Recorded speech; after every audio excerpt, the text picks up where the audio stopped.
안녕하세요. 저는 35살 지선우예요. 얼마 전에 시댁을 나락으로 보내고 이혼한 여자죠. 빚 좋은 개살구라는 말 들어보셨나요? 겉만 번지르르한 게 얼마나 위험한지 보여주는 말이잖아요. 바로 저희 시댁이 그랬거든요. 세상에서 자기들이 가장 잘난 줄 아는 사람들이었는데 초록은 동색이라고 남편도 결국 한패였다는 걸 엄마가 죽을 고비를 넘기면서까지 밝혀주지 않았다면 저는 아직도 속고 살았을 거예요. 그 생각만 해도 정말 치가 떨려요. 저는 창원 쪽 시골에서 태어나고 자랐는데요. 지금도 그곳은 개발보다는 농사 짓는 사람들이 더 많을 정도로 정말로 시골이에요. 저희 집은 대대로 농사를 지어왔는데 아마 이렇게 말하면 물려받은 땅이 많을 거라고 생각하실 수도 있으실 것 같지만 그건 아니고요. 그냥 먹고 살 만큼 그렇다고 갑자기 떼부자가 될 정도도 아니고 자식들 키우고 사는데 지장 없는 딱 그 정도였어요. 부모님은 정말 성실하셨는데요. 새벽 5시면 일어나서 밭으로 나가시고 해질 때까지 일하시는 게 일상이었거든요. 저도 어릴 때부터 방학이면은 밭일 돕는 게 당연했고요. 그런 부모님 덕분에 대학 등록금도 마련해 주셔서 대학생 때 아르바이트 하긴 했지만 다른 친구들보다 학자금 대출을 적게 받을 수 있었어요. 정말 행운이라고 생각했죠. 부모님이 얼마나 농사일로 힘드셨는지 알고 있었기 때문에 더욱 감사했어요. 선우야, 대학 가서도 공부 열심히 해야 한다. 당연하죠, 엄마. 걱정하지 마. 나 서울 가서도 잘할게. 우리가 농사 짓는 건 괜찮지만 너는 더 나은 삶을 살아야 해. 너까지 농사 지으며 살 수는 없잖니. 아유, 아빠, 농사일이 뭐 어때서 다 밥 먹자고 하는 일인데. 그래도 날씨 상관없이 편하게 사무실에서 앉아서 일했으면 좋겠어. 그런 부모님의 기대와 다르게 제가 대학교를 졸업하고 직장을 구하지 못해 아르바이트로 전전하던 25살 때 아빠가 갑자기 하늘나라로 가셨어요. 원인은 심근경색이었죠. 젊은 나이였지만 시골에 살다 보니 건강검진을 꾸준히 받은 것도 아니고 시골 사람들이 그렇듯 고기보다는 밥, 일 하면서 낮에 막걸리 한잔하는 그런 식습관을 가지고 계셨거든요. 고혈압이 있다는 건 알았지만 심장 쪽 문제가 있는지는 모르고 지내셨다가 변을 당하신 거였어요. 밭일을 끝내고 집에 갔다가 핸드폰을 밭에 떨어뜨린 것 같다며 찾으러 가셨는데 그 시골에 누가 자주 다니는 것도 아니고 발견이 되었을 때는 이미 숨을 거두신 이후였죠. 응급처치 같은 것도 해볼 수 없었던 채 그렇게 허무하게 떠나셨지만 엄마는 여전히 그 집을 지키겠다고 하셨어요. 엄마, 혼자 있으면 위급할 때 어떡하려고 그래. 아빠도 그렇게 보냈는데 엄마까지. 아, 나 그렇게 못해. 그러지 말고 나랑 서울로 올라와. 서울 올라가면 네가 항상 24시간 옆에 있어줄 거야. 아유, 거기 가도 똑같아. 너 걱정 안 되게 할게. 엄마 걱정하지 마. 응? 결국 저는 엄마 고집 꺾지 못했어요. 아빠의 온기가 남은 시골에 있는 대신 건강검진을 꾸준하게 받겠다는 조건으로 저 역시 그런 엄마와 약속을 했죠. 건강검진을 꾸준히 받는다는 조건으로 저 역시 그런 엄마를 서울까지 올라오게는 할 수가 없었어요. 그렇게 엄마와 약속을 했어요. 제가 자리를 잡았다면 억지로 올라오게 했을지 모르지만 아직 제가 자리를 잡지 못한 상태에서 고집 부릴 수는 없는 노릇이었으니까요. 엄마는 아빠 없이도 혼자 농사를 계속 지으시면서 이것 역시 하나의 일상이라며 웃으시던 모습이 아직도 눈에 선하네요. 그렇게 몇 년이 흐르고 27살 늦은 나이로 첫 사회생활을 시작했어요. 작은 중소기업이었는데 아르바이트를 사무실 관련된 것들만 했고 대학 때 인턴도 했던 경험들이 그나마 반영되어서 대기업은 아니지만 그래도 취직은 할 수 있었죠. 박봉이었지만 회사 다닌다는 것만으로도 전 정말 행복했어요. 매일 아침 7시 30분이면 사무실에 도착해서 8시 30분 출근하는 동료들을 맞이했고 야근도 마다하지 않으면서 회사에 남아 일했어요. 부모님께 물려받은 성실함이 직장 생활에서도 빛을 발했던 것 같아요. 그 결과 2년 만에 대리를 달았고요. 신입들은 하나둘 나가 떨어졌고 어느 순간 선임도 없다 보니 제가 일을 주도하는 순간들이 많아졌어요. 선우 씨, 이번 프로젝트도 수고 많았어. 감사합니다, 대표님. 팀원들이 다 잘해줘서 가능했어요. 나는 선우 씨 겸손한 이런 점이 좋다니까. 솔선수범하고 책임감도 강하고. 좋게 봐주셔서 감사합니다. 앞으로 더 열심히 하겠습니다. 바쁜 프로젝트가 끝나면 하루 노는 날이 있었는데 그때는 아침부터 브런치 먹고 영화 보고 레스토랑 가서 점심 먹고 헤어지는 게 다른 직장과 달라서 힘든 일도 참을만 했어요. 5년을 버텼더니 저는 부장이 되어 있었고 중소기업이라 가능했던 일이지만 전 그 회사가 정말 좋았어요. 그러다 보니 뜻하지 않은 기회도 오더라고요. 선우 씨, 혹시 더 큰 회사로 이직할 생각이 있어? 사장님, 갑자기 왜 그런 말씀을? 내가 아는 대기업에서 경력직을 찾고 있거든. 선우 씨 정도면 충분할 것 같아서. 정말요? 제가 정말 대기업에 갈 수 있을까요? 당연하지. 선우 씨 일하는 거 몇 년 봤는데 그만하면 충분해.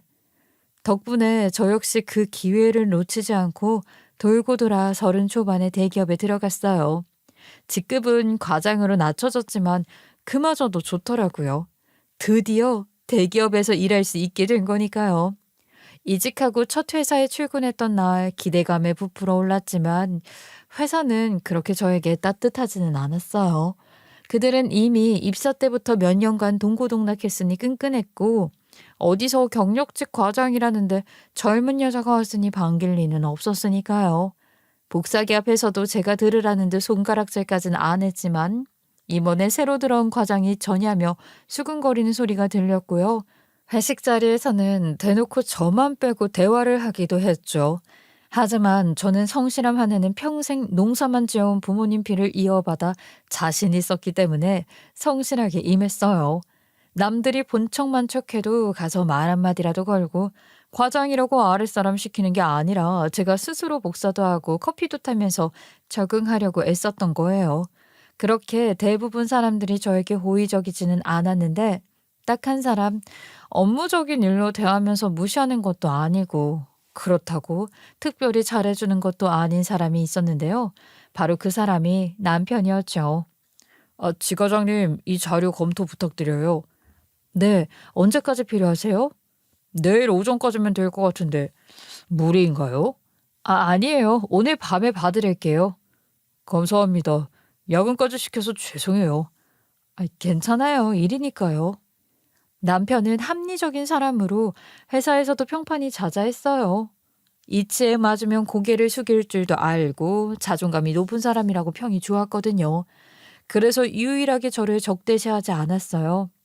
회사에서 아무나 돈 주고 부르지 않을 텐데 경력직으로 앉혔을 정도면 그만한 능력이 있을 거라고 생각하고 저를 과장 대우해주는 유일한 사람이었으니까요. 그나마 회사에서 저를 투명인간 취급 안 해주는 사람이 있어서 버틸 수 있었어요.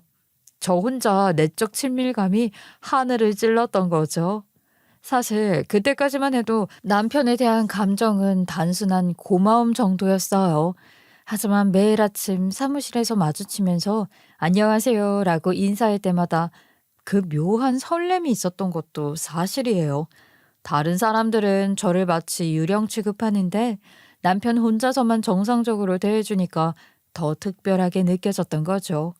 그런 마음이 쌓이고 쌓여서 나중에 연인이 되는 밑바탕이 되었던 것 같아요. 그렇게 1년 정도 지나다 보니 서서히 회사 사람들도 저를 인정하게 되었고 저도 전보다 편하게 회사를 다닐 수 있었어요. 지 과장님 진짜 일 잘하시네요. 처음엔 나이도 어린데 경력직이라고 해서 좀 그랬는데. 아유, 아직 부족한 게 많아요. 더 배우려고 해요. 아니에요. 요즘 프로젝트 진행 속도 보세요. 확실히 달라졌잖아요. 고마워요. 덕분에 야근도 줄었네요. 그러다가 남편과 제가 가까워진 계기가 하나 있었는데요. 같은 프로젝트를 했는데 같은 팀이라고 어울리는 걸 함께하는 건 아니었어요. 저는 서포트 팀이고 남편은 실무팀에서 부족한 걸 보완해서 챙겨주는 게 제 임무였어요. 그러다 보니까 팀장이 지시를 내리면 서포트 팀에서 제가 제일 위니까 아랫사람 지시해서 일을 진행하는 그런 구조였는데 어느 날 남편의 실수로 야근까지 하면서 그 실수를 메꿔야 하는 상황이 발생했어요. 아니, 물론 실무팀에서 해야 하는 일이었지만 지원팀에서도 모르고 지나칠 수가 없었고 어차피 함께 해결해야 하는 큰 건이었기 때문에 저도 야근을 불사했죠. 지과장님까지 남으실 필요는 없는데. 아, 괜찮아요. 전체 상황을 알고 있으면 더 빠르게 대처할 수 있을 거예요. 정말 죄송합니다. 제 실수 때문에. 아유, 아니에요. 누구나 할 수 있는 실수였는데요, 뭐. 그래도 하루면 수습 가능한 정도라 다행이네요. 어서 빨리 마무리하고 우리도 퇴근하죠. 다음날 보고받아도 되지만 전체 상황을 알고 있으면 더 빠르게 대처할 수 있을 거라는 생각에 야근팀에 남았고 실무팀과 다르게 실제 보안 시스템을 알고 있던 제 덕분에 실행착오를 줄일 수 있었어요. 그리고 생각보다 결과물도 좋게 나오게 되었고요. 지 과장님, 이번 일 정말 고생 많으셨어요. 제가 밥 한 끼 사겠습니다. 아니에요. 당연한 일인걸요. 아니에요. 덕분에 큰일 날 뻔한 걸 막았어요. 꼭 보답하고 싶어요. 그러면 오늘은 아직 일이 남아서 늦게 끝날 것 같고 내일 저녁 괜찮아요. 그 일이 마무리가 된 후에 남편이 저에게 밥 한 끼 사겠다며 다가왔고 호감을 보이면서 연인으로 발전을 하게 되었어요. 사내 연애가 빠르게 결혼까지 이어지는 건 그동안 같은 공간에서 봐왔던 게 있었고 거기에 호감이 더해지는 사건만 있으면 연인이 되는 건 아마 어려운 일이 아니라는 걸 그때 깨달았죠. 자연스럽게 나이도 있으니까 결혼까지 가게 되었어요. 결혼 이야기가 오가면서 남편이 자신은 아버지가 없다고 말을 하더라고요. 부모님이 이혼을 하셨더라고요. 남편이 대학교에 들어가면서 이혼을 하셨기 때문에 아마 상견례 자리에는 안 오시는데 결혼식에는 오실 수 있다고 말하기에 저는 뭐 그럴 수 있다고 대답을 했고 상견례 때는 저희 엄마 그리고 예비 시어머니와 저 남편 이렇게 넷이서 하게 되었어요. 한정식 집을 예약하고 엄마와 함께 먼저 도착해서 기다리고 있었는데 제 마음은 왠지 모르게 복잡해지기 시작했죠. 엄마가 혼자 오시는 것도 마음에 걸리기도 했지만 예비 시어머니가 어떤 분일지도 궁금하면서 하도 슈얼드 이런 이야기를 들어서 그런지 괜히 모르게 긴장이 되기도 했어요. 엄마는 평소보다 단정하게 옷을 차려입으시고 머리도 파마를 하고 오셨는데 그런 엄마 모습을 보니까 괜히 마음이 짠하더라고요. 평생 농사일만 하시면서 이런 격식 있는 자리는 처음이실 텐데 저 때문에 긴장하고 계시는 게 느껴졌거든요. 선우야, 엄마가 말 실수하면 어떻게 하지? 아유, 왜 이렇게 긴장이 되는지 모르겠다. 엄마, 걱정 마. 그냥 평소대로 하시면 되는 거지. 그래도 상대방이 교수라니 나 같은 촌사람이 뭘 알겠어. 아유, 엄마도 충분히 훌륭해. 테스트 보러 가는 것도 아니고 딸내미 이만큼 키워놨으면 잘하신 거예요. 그니까 자신감 가지세요. 응? 그렇게 기다리고 있는데 남편이 예비 시어머니와 함께 들어왔는데 첫인상부터 정말 달랐어요. 예비 시어머니는 깔끔한 정장 차림에 명품 가방을 들고 계셨고 걸음걸이부터가 뭔가 우아하고 세련된 느낌이 들었거든요.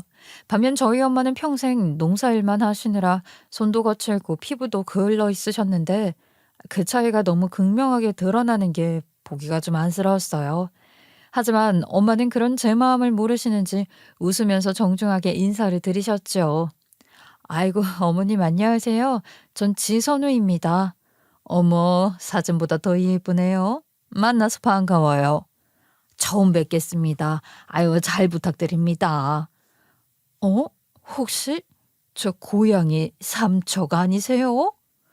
그런데 갑자기 예비 시어머니가 저희 엄마를 아는 척하기 시작하는 겁니다. 알고 보니까 예비 시어머니랑 저희 엄마가 강원도 삼척 고향 친구였던 거예요. 친구라는 말이 좀 그런 게 예비 시어머니는 저희 엄마보다 2살이 어렸지만 어쨌든 같은 동네에서 자란 사이였어요. 그런데 그 순간부터 분위기가 참 묘해지는 거예요.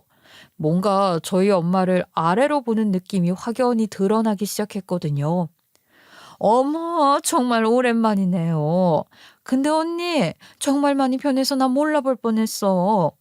긴장할 때 눈치 껴드는 거 아니면 말이야. 큰 눈만 그대로고 다 변했네. 다 변했어. 아이고, 세월이 얼만데 당연히 변하지. 어릴 땐 그렇게 공부 잘해도 여자 팔자는 뒤숭박 팔자라더니 시집 잘못 가면 평생 고생하는구나. 아유, 언니 참 안 됐다. 아유, 안 되긴 뭐가 안 됐다는 거야. 나는 내 남편 좋아해서 결혼했고 이렇게 딸도 잘 키웠는데. 그래, 딸 하나 똑부러지게 키운 건 내가 인정해. 다른 사람도 아니고 우리 아들하고 결혼하게 됐으니 딸내미 굶어 죽을 걱정은 안 해도 되겠네. 그러면서 기승전결 자기 자랑으로 이어졌어요. 자신이 얼마나 성공한 인생을 살고 있는지, 교수가 되기까지 얼마나 노력을 했는지 늘어놓으시더라고요. 저는 그 모습을 보면서 좀 정말 불편했어요. 엄마를 무시하는 듯한 말투와 태도가 너무 노골적이었거든요. 저희 엄마는 그래도 웃으시면서 받아는 주고 계셨지만 제가 봐도 기분 좋지 않으실 게 뻔했어요. 남편은 그런 분위기를 눈치 못 채는 건지 아니면 모르는 척하는 건지 그냥 음식만 먹고 있더라고요. 그러면서 뭐 해 먹고 사는지 무슨 일을 하는지 이런저런 이야기들이 오갔어요. 예비 시어머니는 집안이 잘 사는 대신 공부는 조금 못해서 피아노를 배워 음대에 진학하면서 지금 교수를 한다고 말했어요. 그러면서 저희 엄마한테 정말 노골적으로 무시하는 말들을 하기 시작하셨죠. 언니, 옛날에 동네 오빠들이 그렇게 좋아하던 그 미모가 햇볕에 그을려서 검은버섯 생기고 아유 난리가 아니네. 아이 요즘 시골에도 화장품 가게 다 잘 되어 있잖아. 관리 좀 하지. 농사 지으며 사니까 어쩔 수 없지. 그 선크림 아무리 발라도 강한 햇볕에 하루 종일 있으면은 무용지물이더라고. 여자는 죽을 때까지 가꿔야 하는데 아유 그래도 좀 더 신경 써봐. 요즘은 눈 빼고 다 가리고 다니기도 하던데 언니가 너무 나이 들어 보여서 내가 다 걱정이네. 걱정은 무슨. 우리 딸 결혼 잘하면 그걸로 된 거지. 저는 그 대화를 들으면서 정말 화가 났어요.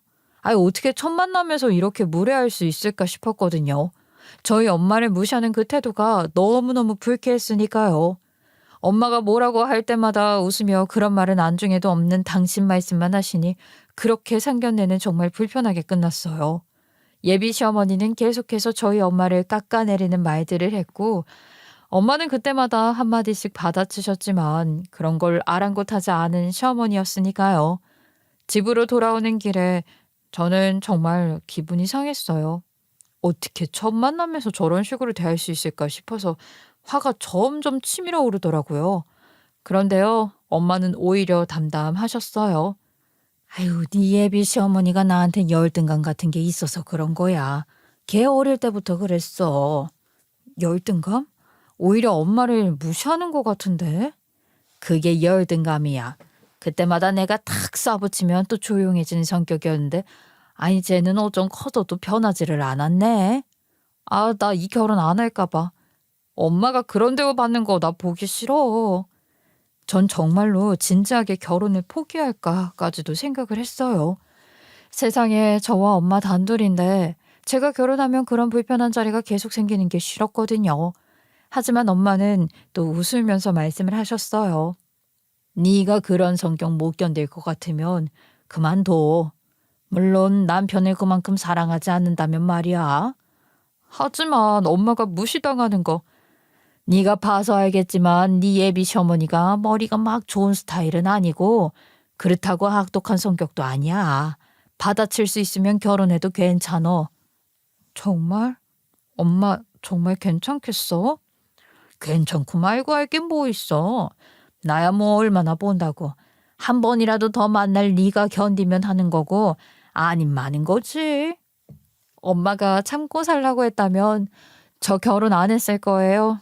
하지만 엄마도 예비 시어머니에게 할 말하고 저에게도 예의를 벗어나지 않은 범위에서 할 말 할 수 있다면 결혼해도 무방하다고 하셔서 고민 끝에 결혼하기로 결심했어요.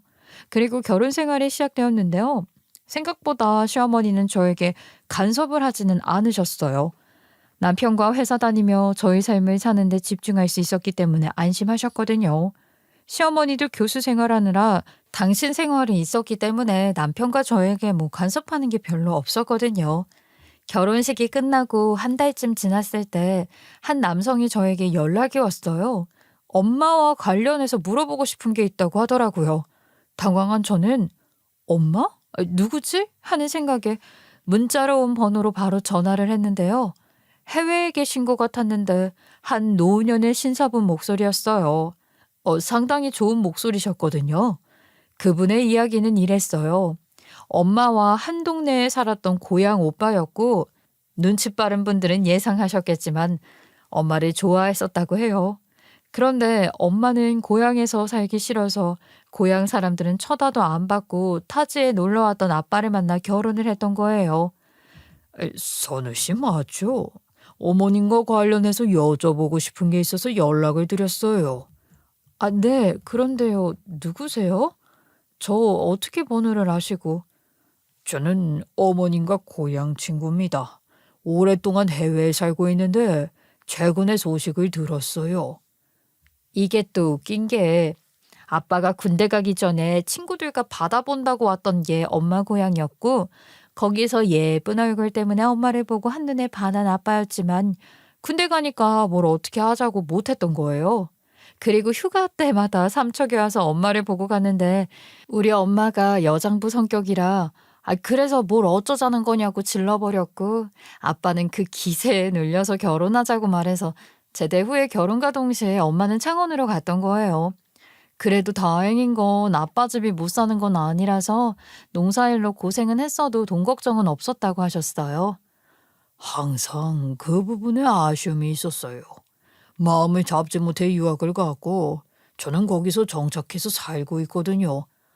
아유, 그러면 지금도 혼자신 거예요? 예. 어떻게 들리실지 모르겠는데 어머님을 잊지 못해서 아직 결혼도 못했어요. 혹시 소식을 전해줄 수 있을까요? 한번 만나보고 싶은데 갑자기 찾아가면 실례일까요? 저는 그 이야기를 듣고 정말 놀랐어요. 엄마를 그렇게 오랫동안 기다려온 분이 계셨다니요. 엄마에게 그 소식을 전했더니 엄마는 웃으면서 그랬냐고 하시더라고요. 아유, 그냥 좋은 동네 오빠처럼 굴더니. 엄마, 그분이 전화번호 달라고 하시는데? 그래? 그러지 말고 전화 왔던 그 번호 이리 줘봐. 그러더니 제 앞에서 바로 전화를 하시는 겁니다. 그 순간 정말 옛날 소녀로 돌아가신 것 같으셨어요. 수줍게 웃으시면서 자신이 보고 싶으면 한국에 오라고 하시더라고요. 자기는 미국 못 간다고 하시면서요. 그분은 알겠다고 진짜 전화 끊고 일주일도 안 돼서 바로 한국에 오셨어요. 저 있는 자리에서 함께 만났는데 엄마가 낳은 딸이 어떻게 생겼는지 보고 싶다고 하시더라고요. 그렇게 엄마와 그분은 시간을 보내셨고 저는 엄마가 뒤늦게라도 좋은 친구가 생긴 것 같아서 보기 좋다고 생각했어요. 그런데 문제는 시어머니였어요. 시어머니는 지방대로 창원에서 1시간 거리 대학에서 음대 교수를 하고 계셨는데 뭔 바람이 불었는지 저희 엄마 고생하는 거 보고 싶으셨던 건지 엄마를 갑자기 찾아가신 거예요. 그것도 어딘지 정확하게 모르는 상태에서 말이에요. 다행인지 아닌지 모르지만 하필 그때가 미국에서 오신 엄마 친구분이 마지막으로 출국하기 전에 엄마를 보러 가신 날이기도 했고요. 인사하고 배웅하려고 마을 입구까지 걸어 나가신 터라 그렇게 셋은 삼자대면을 하게 되었대요. 예상하실지 모르겠지만 시어머니가 짝사랑했던 게 또 그 오빠분이었대요. 하지만 그분은 저희 엄마를 좋아했고 시어머니는 동생으로만 봤었기 때문에 홧김에 시어머니가 선을 봐서 아래 동네 청년과 결혼을 한다고 했을 때도 축하한다고 말하고 미국으로 가셨던 거예요. 하필 제가 엄마를 볼 겸 운전해서 모셔다 드릴 겸 겸사겸사 같이 내려갔던 터라 이 피 말리는 순간들을 다 함께 했어요. 그래도 나름 재밌었어요. 노년의 로맨스라고 해야 할까요? 엄마를 그냥 아줌마라고 생각했는데 진짜 그 시절 그 순간으로 돌아간 듯 새침하게 말하는 것, 표정, 그런 모습들이 새롭게 보이면서 시어머니가 상견례 때 말했던 여자는 나이 들어도 여자라는 말을 실감했네요. 그러면 이제 정말 가봐야겠네요. 비행기 시간이 있어서. 오랜만에 만나 재밌었어. 다음에 기회가 되면은 또 봐. 어머, 벌써? 나는 이제 막 왔는데. 그러면 다음에 다 같이 제대로 한번 보자. 오늘은 비행 시간 때문에 또 연락할게. 그래요. 조심히 가요. 여하튼 그래도 저녁 비행기 시간이 있었기 때문에 길게 있지는 못하고 공항으로 떠난다며 안녕을 구하셨어요. 그분이 택시를 타고 이동하는 모습을 배웅하며 자연스럽게 저와 시어머니 그리고 엄마는 그분을 배웅하러 강길 도로까지 나오게 되었었고요. 그렇게 택시 타는 모습까지 보고 다시 집으로 가려는데 남편한테 전화가 왔어요. 어디냐고 묻더라고요. 동네 입구라고 말하니까 시어머니가 엄마 보러 온다고 해서 둘이 앙수가 아닌 앙숙인 걸 아니까 걱정이 되어서 왔다고 말하는데 눈앞에 저기 남편이 보이더라고요. 아마 집에 없고 시어머니 찾는 마을 입구에 있으니 주변을 돌아보았던 것 같아요. 그렇게 손을 흔드는데 순간 뒤에 있던 시어머니가 악소리를 지르더니 넘어지시면서 저희 엄마까지 붙잡으셨어요. 벼랑간 덩치가 큰 시어머니가 엄마를 붙잡으니 엄마도 휘청이면서 강 쪽으로 시어머니와 함께 굴러 떨어졌죠. 엄마, 어머니! 저는 순간 놀랐는데 남편도 놀랐는지 시어머니를 부르며 급하게 달려왔어요. 정말 순식간이었는데 구르다가 강까지 같이 빠져버리셨죠. 평소 사고 지역이라고 안내가 있던 지역이었고 동네 어르신들이 읍내서 술 마시고 길로 걸어오시다가 종종 빠진 경우도 있었지만 그게 저희 엄마일 줄은 정말 몰랐기 때문에 저는 발만 동동 구르고 어떻게 하지도 못한 채 얼어붙어 있었어요.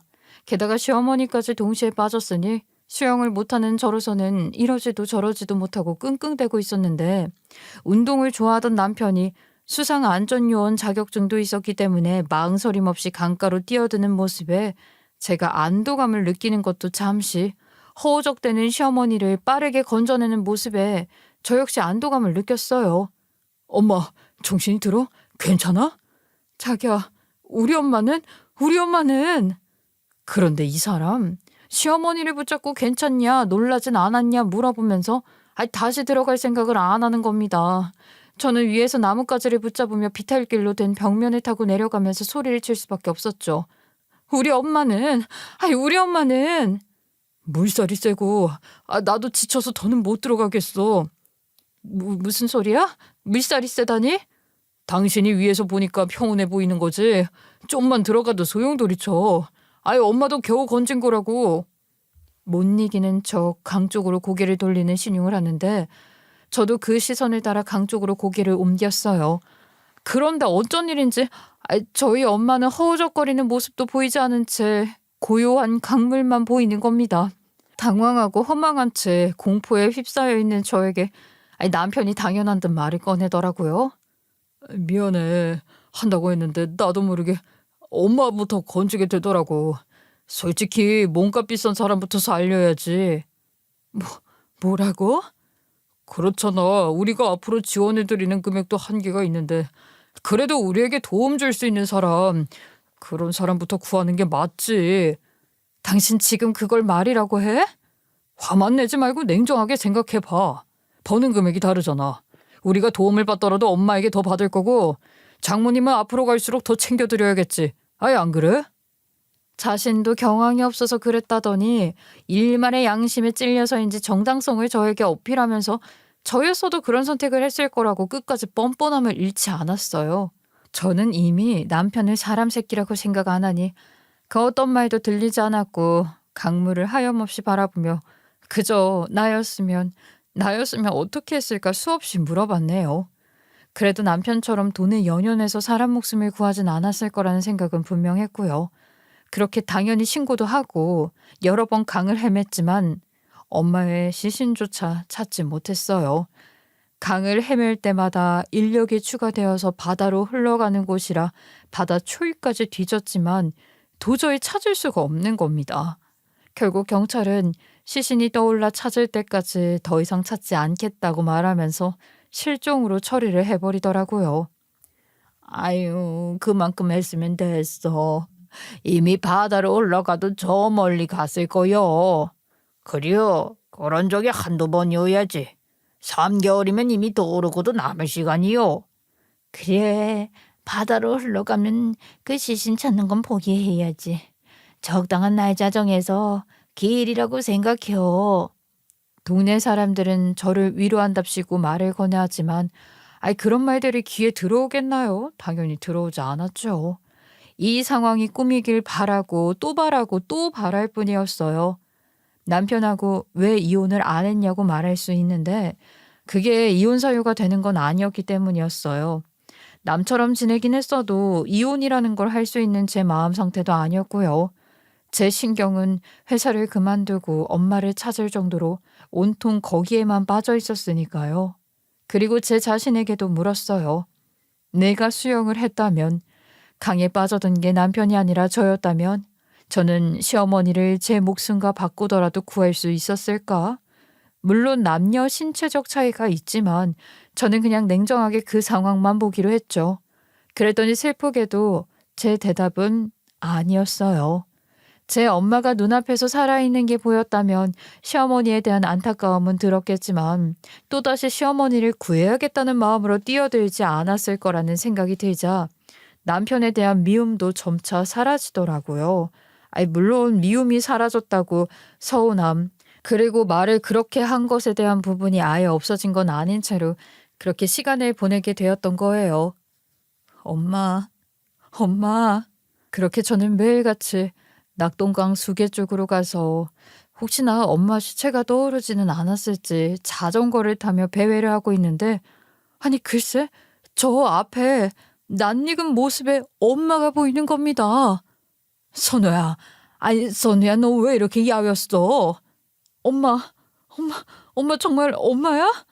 순간 헛것인가 싶어 가슴을 졸였는데 정말로 엄마였어요. 그간 제가 보던 햇빛에 그을린 피부의 엄마가 아니라 원피스 차림으로 정말 딸이 아니면 지나치기 쉬울 정도로 전혀 다른 사람의 모습으로 제 앞에 나타난 겁니다. 그래, 엄마야 엄마. 그동안 마음고생 많았지.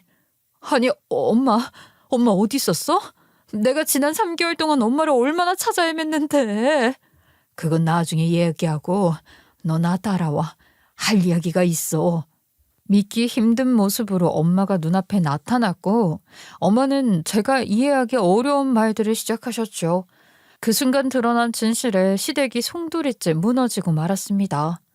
뭔 얘기? 엄마 대체 어디 있었던 거야? 왜 연락도 안 하고? 선우야, 그날 강에 빠진 게 정말로 사고였을까? 엄마가 꺼낸 첫 마디에 저는 얼어붙을 수밖에 없었습니다. 분명 눈앞에서 시어머니가 넘어지면서 엄마를 붙잡았고 휘청이며 굴러 떨어진 건 누가 봐도 우연한 사고였기에 엄마가 무슨 말씀을 하시는지 이해할 수가 없었거든요. 그동안 저는 정말 지옥 같은 나날을 보냈어요.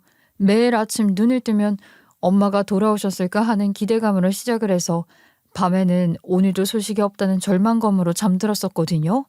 강가를 수없이 오가며 혹시나 하는 마음으로 물가를 뒤지기도 했고 실종자 신고를 했지만 경찰에서도 더 이상 찾기 어렵다고 할 때는 정말 무너지는 기분이었어요. 그래서 남편과도 어색하게 지낼 수밖에 없었고요. 그 사람은 일상생활을 하려고 하는데 저는 엄마만 생각하고 있으니 그런데 이런 마음고생들을 다 제쳐두고 사고가 아니었다면? 무슨 소리를 하고 싶으신지 짐작도 못한 채 저는 멍하니 엄마만 바라볼 수밖에 없더라고요.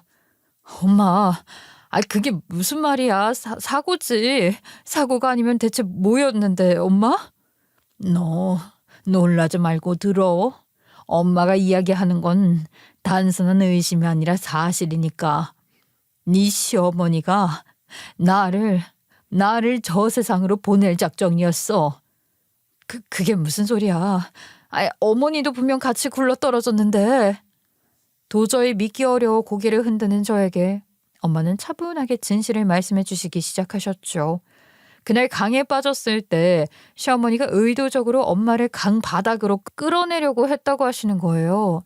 두 분 다 삼척 바닷가에서 자란 사람들이라 기본적인 수영은 할 수 있었는데 시어머니가 일부러 엄마를 물속에서 누르는 행동을 하셨다고 하시는 겁니다.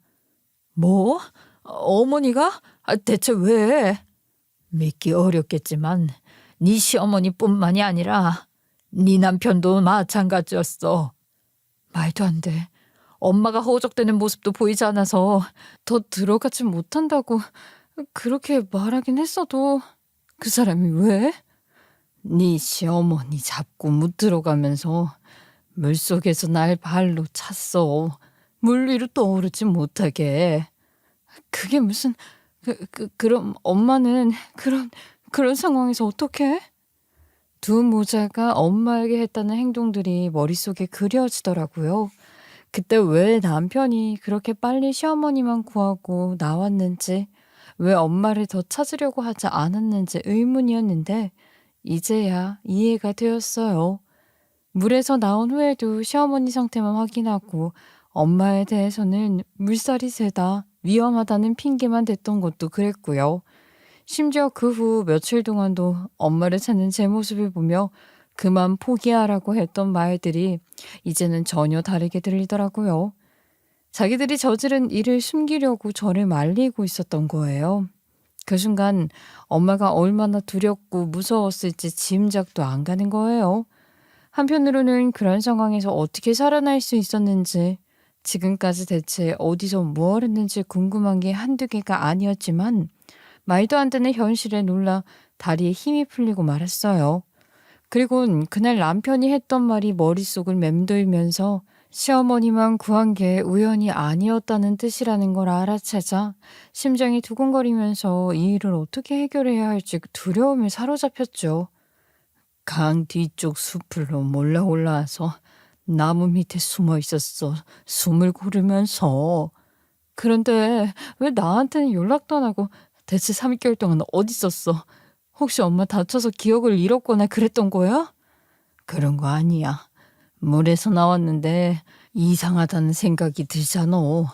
그래서 경찰이 오기 전에 미국 가시는 그분한테 급하게 연락을 했지.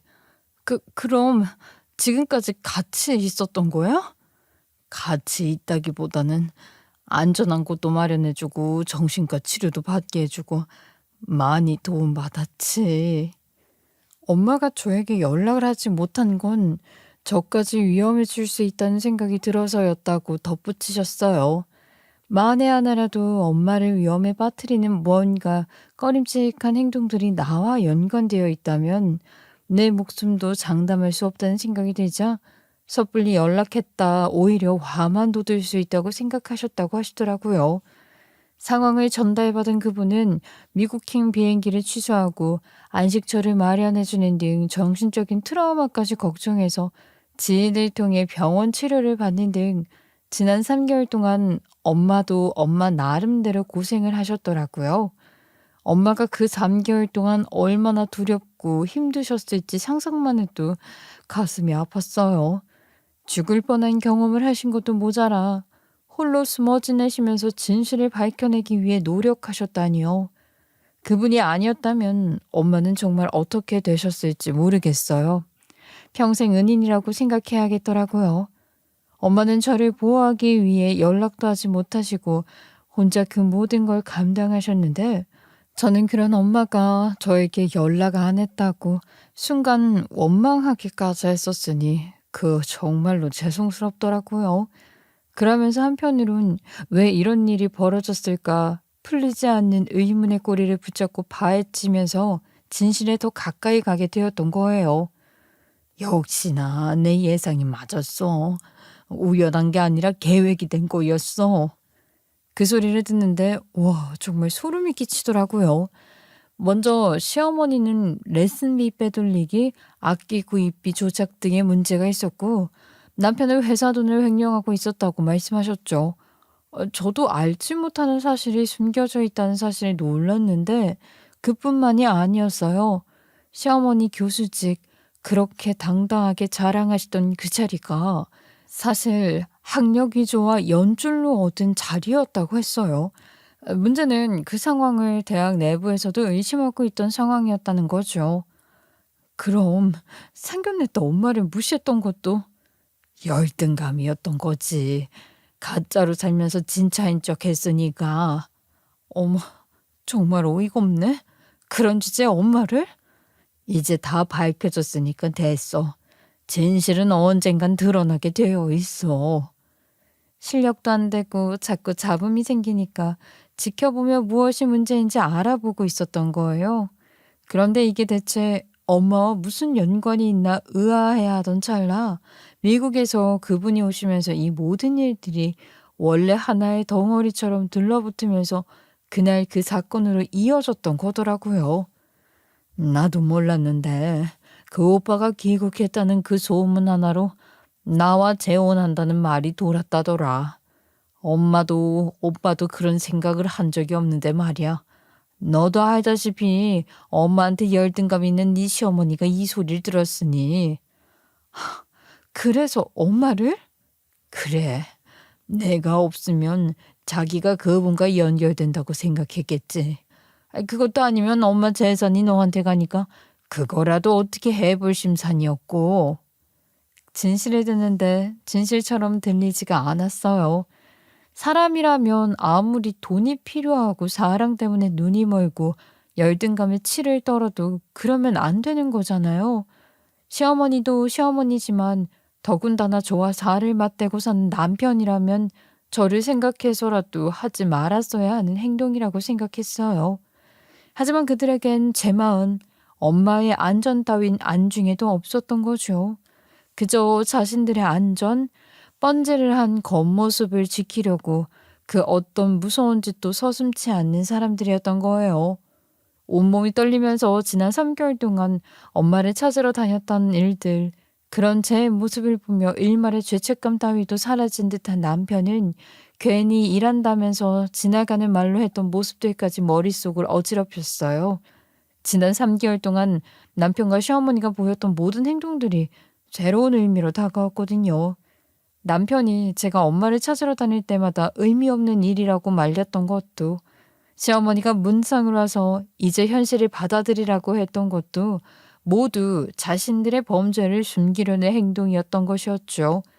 특히 남편이 가끔 장모님도 이제 편히 쉬실 거야 라고 했던 말이 정말 소름이 끼쳤어요. 엄마가 하늘나라에 있다는 확신을 하고 있었던 거니까요. 제 눈앞에서 그렇게 태연하게 연기를 할 수 있다는 게 정말 무서웠어요. 이런 사람들과 가족이라고 생각했던 제 자신이 한심하기도 하고 앞으로는 정말 조심해야겠다는 생각까지 들었어요. 이 모든 증거를 수집해서 이미 경찰에 신고했어. 정말? 언제? 너 만나러 오기 전에. 그래야 안전하게 우리 딸 만날 수 있으니까. 오늘 저녁에 네 시어머니랑 네 남편이 모두 체포가 될 예정이다. 그러니까 이제 걱정 마.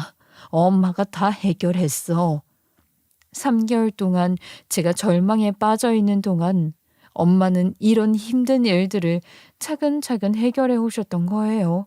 실제로 몇 시간 후에 경찰차가 저희 집 앞에 도착했다는 소식을 들었어요. 시어머니는 엄마를 저 세상으로 보내려 했던 게 미수로 그쳤다는 혐의, 남편은 시어머니와 함께 엄마 목숨을 위태롭게 하려는 걸 공모했고 그 공모 혐의와 회사 횡령 혐의로 긴급 체포되었다고요. 그럼 이제 정말 끝난 거지? 그래, 법의 심판을 받아야지. 네 시어머니는 아마 교수직에서 해임될 거고 네 남편도 회사에서 징계 해고당할 테니까 너 이혼 절차 밟아야지. 그렇게 이혼하고 저는 엄마와 함께 새로운 삶을 시작하게 되었어요. 엄마는 그 이후로 미국에 계신 그분과 자주 연락하고 계세요. 뭐 재혼까지는 아니어도 좋은 친구로 지내고 계시는 것 같아요. 그분도 한국에 자주 오셔서 엄마와 시간을 보내고 계시거든요. 처음에는 그분이 시발점이 되었다고 생각하면 복잡한 감정이 들었어요. 만약 그분을 안 만났다면 이런 일이 안 벌어졌을까 하는 생각도 했거든요. 하지만 엄마 말씀으로는 이미 시어머니와 남편의 문제들이 곧 터질 상황이었고 그분 방문은 단지 시기를 앞당겼을 뿐이라고 하시더라고요. 오히려 그분 덕분에 엄마가 살 수 있었고 진실도 밝혀낼 수 있었다며 정말 고마운 분이라고 하셨어요. 엄마를 보면 정말 많이 달라지신 것 같아요. 예전에는 농사일로 거칠어진 손과 햇볕에 그을린 피부 때문에 자신감이 없어 보이셨는데 지금은 당당하시거든요. 그분이 엄마에게 옷도 사드리고 피부 관리도 받게 해드려서 그런지 정말 젊어 보이세요. 무엇보다 표정이 밝아지셨고요. 이제는 누가 뭐라고 해도 위축되지 않으시는 것 같아요. 지난주에 그분이 다시 한국에 오셨을 때 저도 함께 만났는데 정말 좋은 분이시더라고요. 엄마를 대하는 태도가 너무 정중하고 따뜻하셨어요. 엄마가 좋아하시는 이유를 알 것 같았어요. 엄마, 그분과 어떻게 지내실 생각이야? 글쎄, 아직은 친구로 지내는 게 좋을 것 같은데 성급하게 결정할 일은 아니니까. 그분 정말 좋은 분 같은데 엄마를 그렇게 아껴주시고 고마운 분이지. 하지만 난 이제 혼자서도 충분히 행복해. 네가 있으니까. 엄마가 행복하면 나도 좋지. 그분이 엄마를 행복하게 해주신다면 더 좋고. 아휴, 고맙네 우리 딸. 엄마가 뭘 하든 지지해줘서. 저는 지금 새로운 직장에서 다시 시작하고 있어요. 비록 힘든 시간을 겪었지만 엄마가 살아계시다는 것만으로도 감사하고 진실을 알게 되어서 더 이상 그런 사람들과 엮여 살지 않아도 된다는 게 정말 다행이에요. 새 직장은 규모는 작지만 사람들이 따뜻하고 정직한 곳이에요. 면접 때 이혼 사유를 물어보셔서 솔직하게 말씀드렸더니 오히려 힘든 일을 잘 견뎌냈다며 격려해 주시더라고요. 일을 시작한 지 6개월이 지났는데 예전보다 훨씬 편안해요. 누군가 눈치를 보거나 의심할 필요가 없으니까요. 동료들도 제 상황을 어느 정도 알고 있어서 배려해 주시고 무엇보다 정직한 일을 하고 있다는 게 마음을 편하게 해줘요. 예전 회사에서는 남편 때문에 항상 조마조마했었는데 지금은 그런 걱정이 전혀 없거든요. 퇴근 후에는 엄마와 함께 시간을 보내요. 요리도 함께하고 산책도 함께하고 때로는 영화도 보러 가죠. 단순한 일상이지만 정말로 행복해요. 엄마도 농사일을 완전히 그만두시고 이제는 작은 텃밭 정도만 가꾸시면서 여유롭게 지내세요. 엄마, 요즘 어때? 나랑 지내니까 심심하지는 않지? 그럼 우리 딸이랑 같이 지내니까 하나도 안 심심하지. 낮에도 책도 읽고 그분이랑 전화도 하다 보면 하루가 후딱 가. 그분이 자주 연락하시나 봐. 거의 매일. 한국 생활은 어떤지 뭐 먹었는지 아이고 다 늦어 단짝 친구가 생긴 기분이야. 그렇게 말씀하시며 해맑게 웃는 엄마를 보니 저도 마음이 편안해졌어요.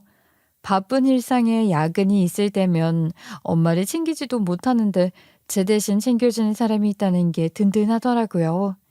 그리고 검찰에서는 시어머니에게 사람을 해했다는 미수와 사기, 횡령 등으로 징역 15년을 구형했고 남편에게는 시모를 도왔다는 공모와 횡령으로 징역 12년을 구형했어요.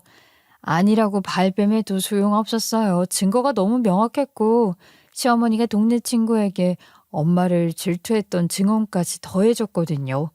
특히 물속에서 엄마를 발로 차고 했던 부분들은 엄마가 직후 병원에서 진료 기록까지 남긴 덕분에 상처가 일치했다는 점에서 그 죄질이 나쁘다고 형량이 추가되기도 했어요. 재판 과정에서 시어머니의 진짜 모습이 다 드러났는데요. 학력 위조는 기본이고 레슨비 빼돌리기, 악기 구입비 부풀리기 등 온갖 사기 행각이 밝혀졌거든요. 남편도 마찬가지였고요. 회사 돈을 몇 년간 빼돌렸던 것도 모자라 다른 동료들 명의로 대출까지 받아서 횡령한 금액이 상당했더라고요. 가장 충격적이었던 건 그들이 엄마를 해치려 했던 계획이 꽤나 치밀했다는 거였어요. 강가로 유인해야 한다는 것 등 어떻게 할지 사전에 모의를 했더라고요. 그래서 그날 계획했던 날은 아니지만 그날 아니면 또 언제 그런 자연스러운 조건이 만들어질지 모른다고 생각해서 시어머니가 강행했던 것이고 남편은 그런 이야기를 사전에 했으니까 혹시 무슨 일이 생기지 않을까 걱정된다는 척 왔던 거였죠. 정말로 무서운 사람들이었어요. 일로 세상에는 정말 겉과 속이 다른 사람들이 있다는 걸 뼈저리게 느꼈어요. 하지만 결국 진실은 드러나게 되어 있고 권선징악은 반드시 이루어진다는 것도 깨달았네요. 빚준 개살구라는 말이 어떤 뜻인지 이제야 확실히 알겠더라고요. 재판을 지켜보면서 정말 어이가 없었어요. 끝까지 자신들은 억울하다며 거짓말을 늘어놓는 모습을 보니 저런 사람들과 가족이었다는 게 소름 끼쳤거든요. 특히 남편이 실수였다, 그럴 의도가 아니었다며 변명하는 모습은 정말 한심했어요. 하지만 법정에서 모든 증거가 제시되고 증인들이 증언할 때마다 그들의 거짓말이 하나씩 하나씩 무너져 내리는 걸 보면 속이 시원했죠. 악한 일을 저지르면 반드시 대가를 치르게 되어 있다는 것도 실감했고요. 이제 네가 편해지고 좋은 사람 만났으면 좋겠어. 나? 아직 됐어. 그 일 끝난 게 얼마나 되었다고. 사람은 사람으로 있는다는 거 모르니? 나도 그 끔찍한 일을 겪었지만 그분 덕분에 다시 편하게 일상생활을 하잖니. 사람한테 받은 상처는 사람으로 치유해야 해. 안 그러면 곰고 또 굶어서 썩어 문드러져. 알겠어. 노력해 볼게. 그래도 당분간은 어려울 것 같아. 그건 이해해 줄 거지? 엄마가 말씀하시는 것처럼 언젠가는 다시 사랑할 수 있을지도 모르겠지만 지금은 서두르고 싶지는 않아요. 이번 일로 사람을 보는 눈을 기르는 게 얼마나 중요한지 깨달았거든요. 겉으로 드러나는 모습만 보고 판단하면 안 된다는 걸 뼈저리게 느꼈어요. 엄마와 함께 보내는 지금 이 시간들이 정말로 소중해요. 매일 아침 엄마의 안부 인사로 시작해서 저녁에 함께 밥을 먹고 주말에 손잡고 산책하는 평범한 일상이 기적 같아요. 예전에는 당연하게 생각했던 것들이 이제는 얼마나 귀한 건지 알겠더라고요. 빚 좋은 개살구 같은 사람들 때문에 힘든 시간을 보냈지만 그 덕분에 진짜 소중한 게 뭔지 깨달았어요. 엄마가 살아계시고 진실이 밝혀져서 더 이상 그런 사람들과 엮여 살지 않아도 된다는 것만으로도 충분히 행복하거든요. 저의 부족한 이야기 끝까지 들어주신 분들께 감사드리며 여러분의 하루에도 좋은 일만 가득하시길 바랍니다. 감사합니다.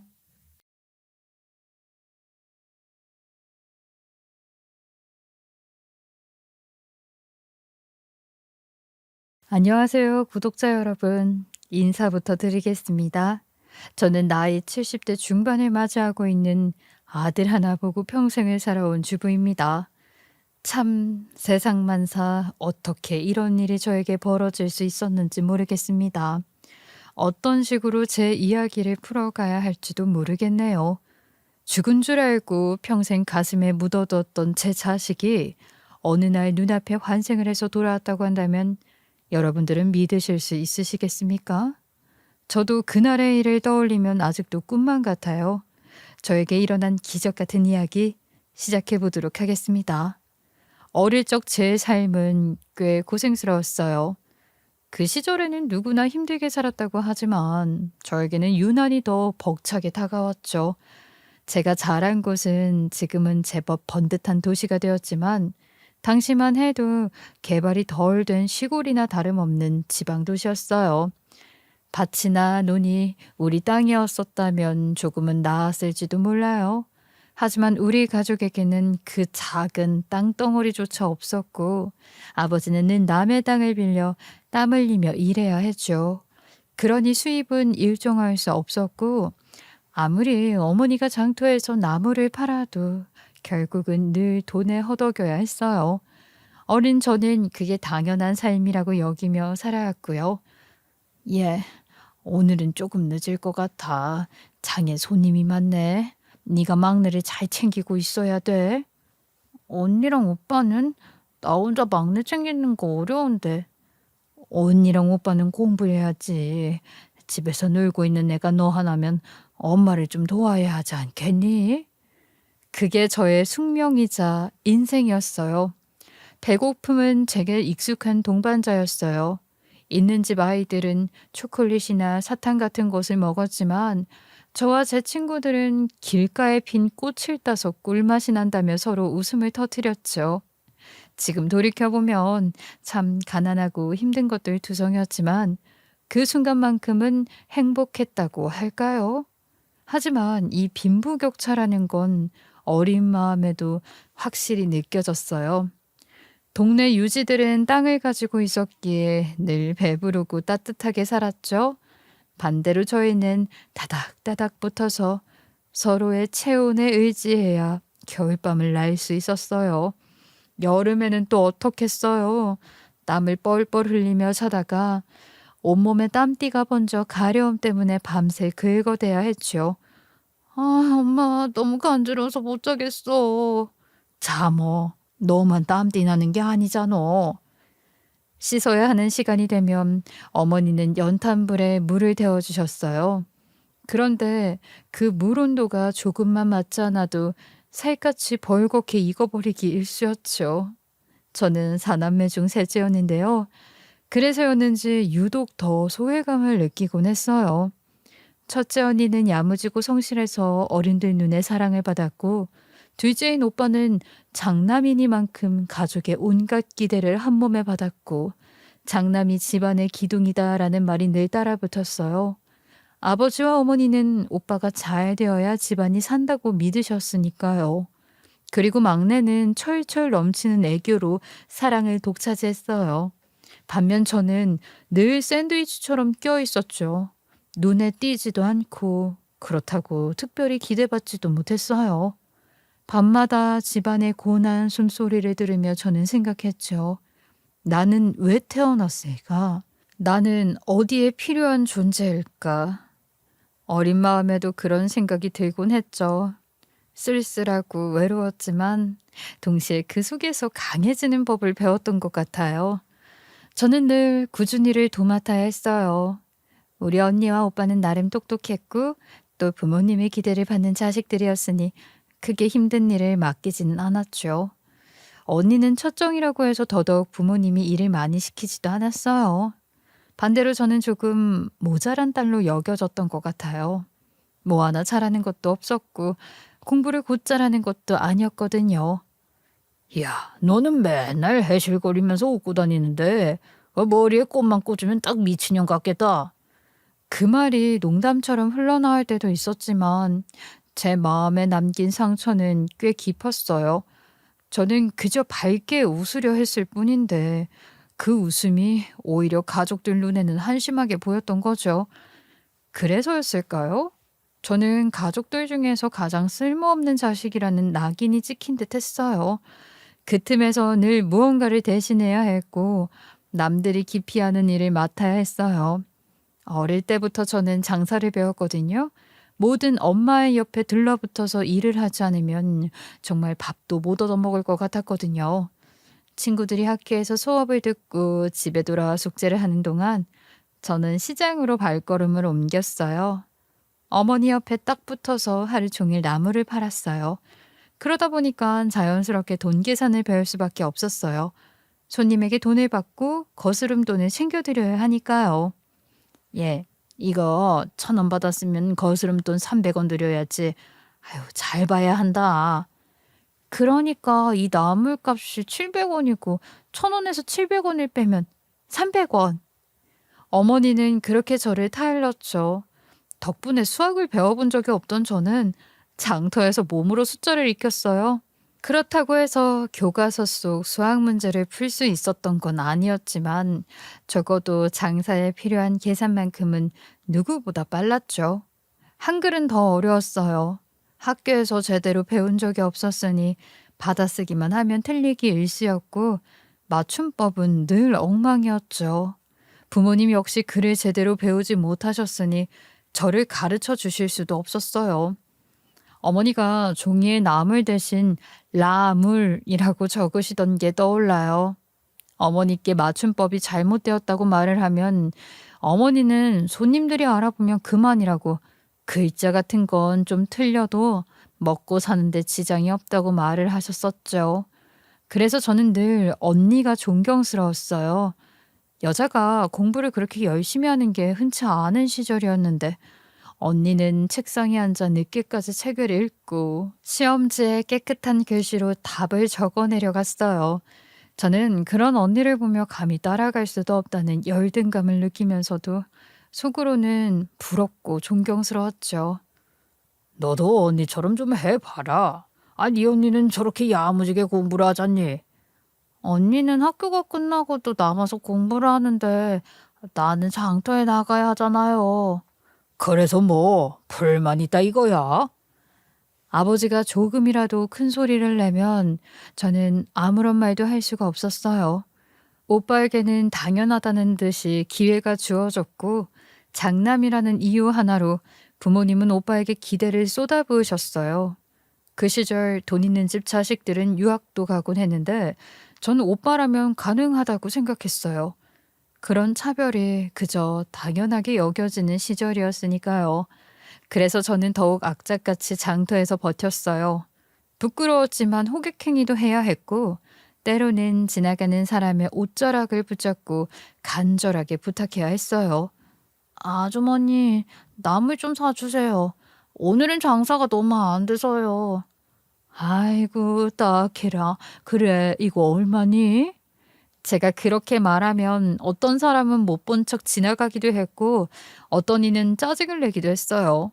하지만 가끔은 안쓰럽다는 듯 웃으며 나무를 사주는 이들도 있었어요. 그런 날은 세상을 다 가진 것처럼 기뻤죠. 제가 늘 마음속으로 스스로를 부르던 이름이 있어요. 바로 나물 파는 소녀였죠.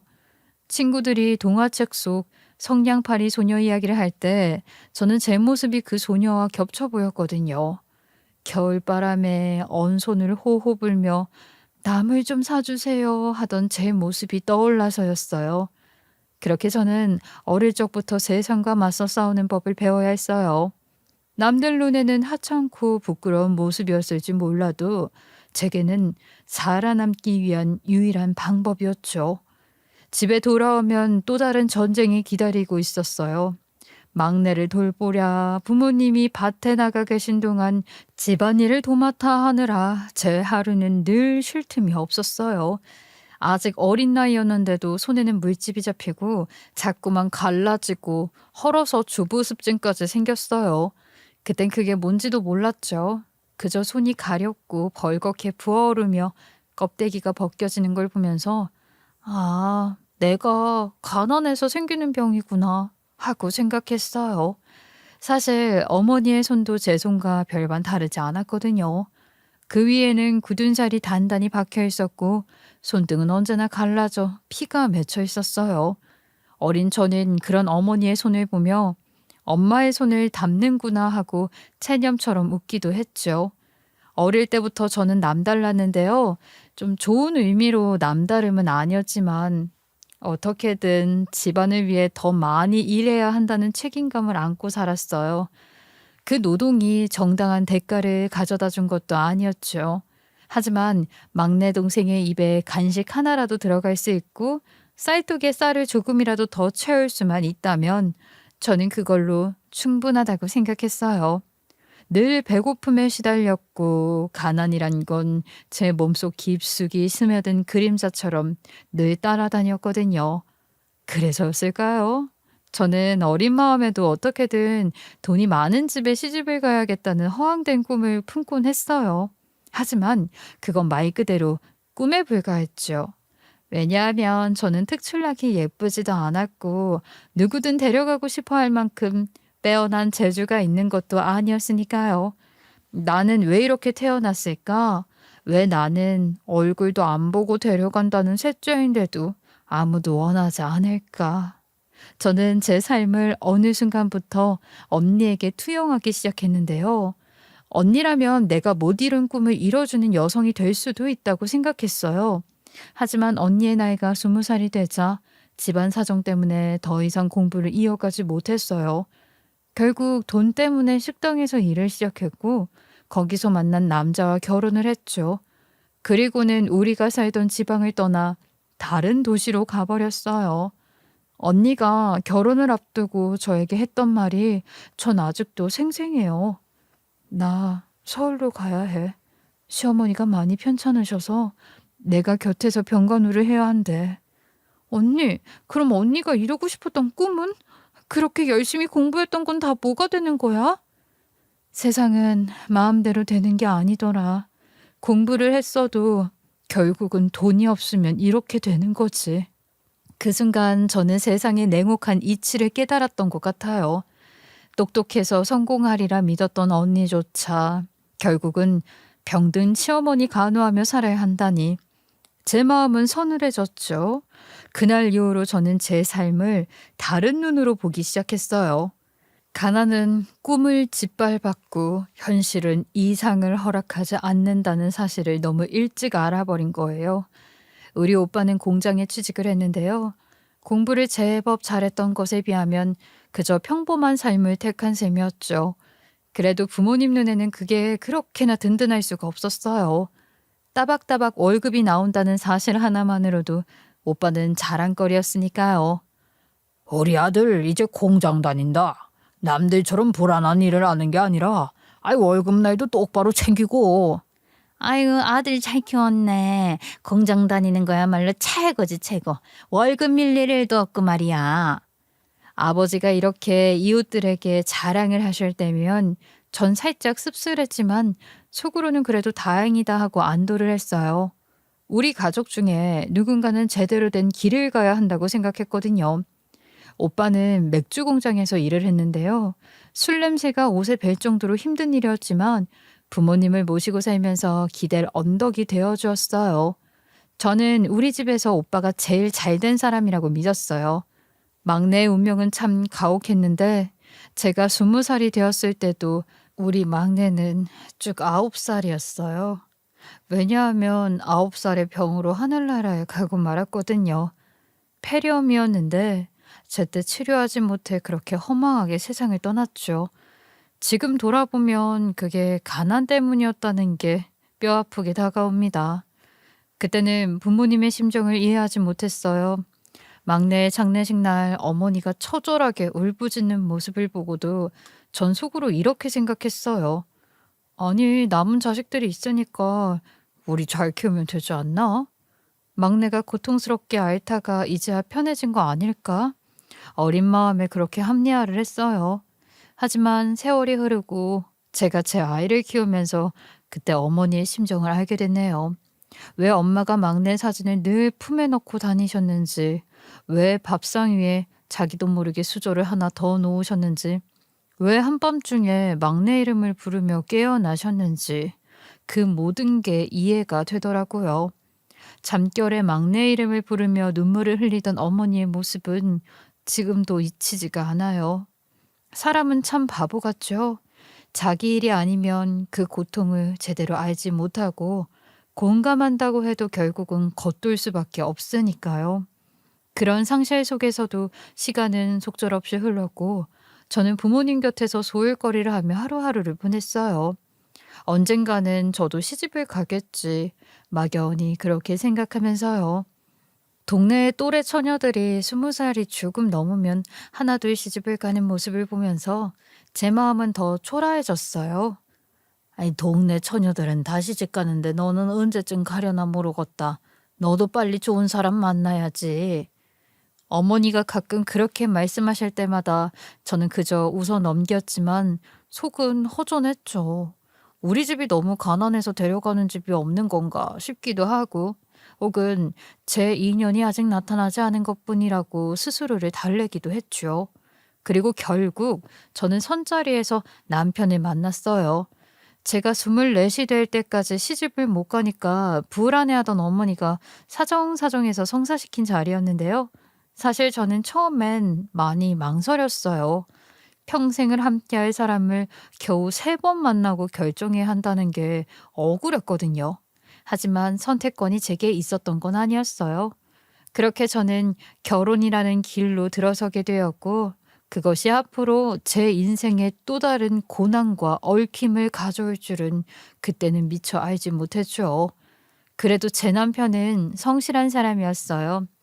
집안이 부자도 아니었고 그저 평범한 가정의 아들이었는데 남편이 공무원이라는 안정적인 직업을 갖고 있다는 점이 우리 부모님 눈에는 아주 큰 장점으로 비쳤던 것 같아요. 그 시절만 해도 공무원이라고 하면 돈을 꽤 잘 버는 사람이라는 인식이 있었거든요. 물론 현실은 조금 달랐어요.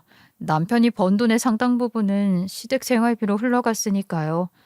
우리 몫으로는 남는 생활비가 그리 많지 않았어요.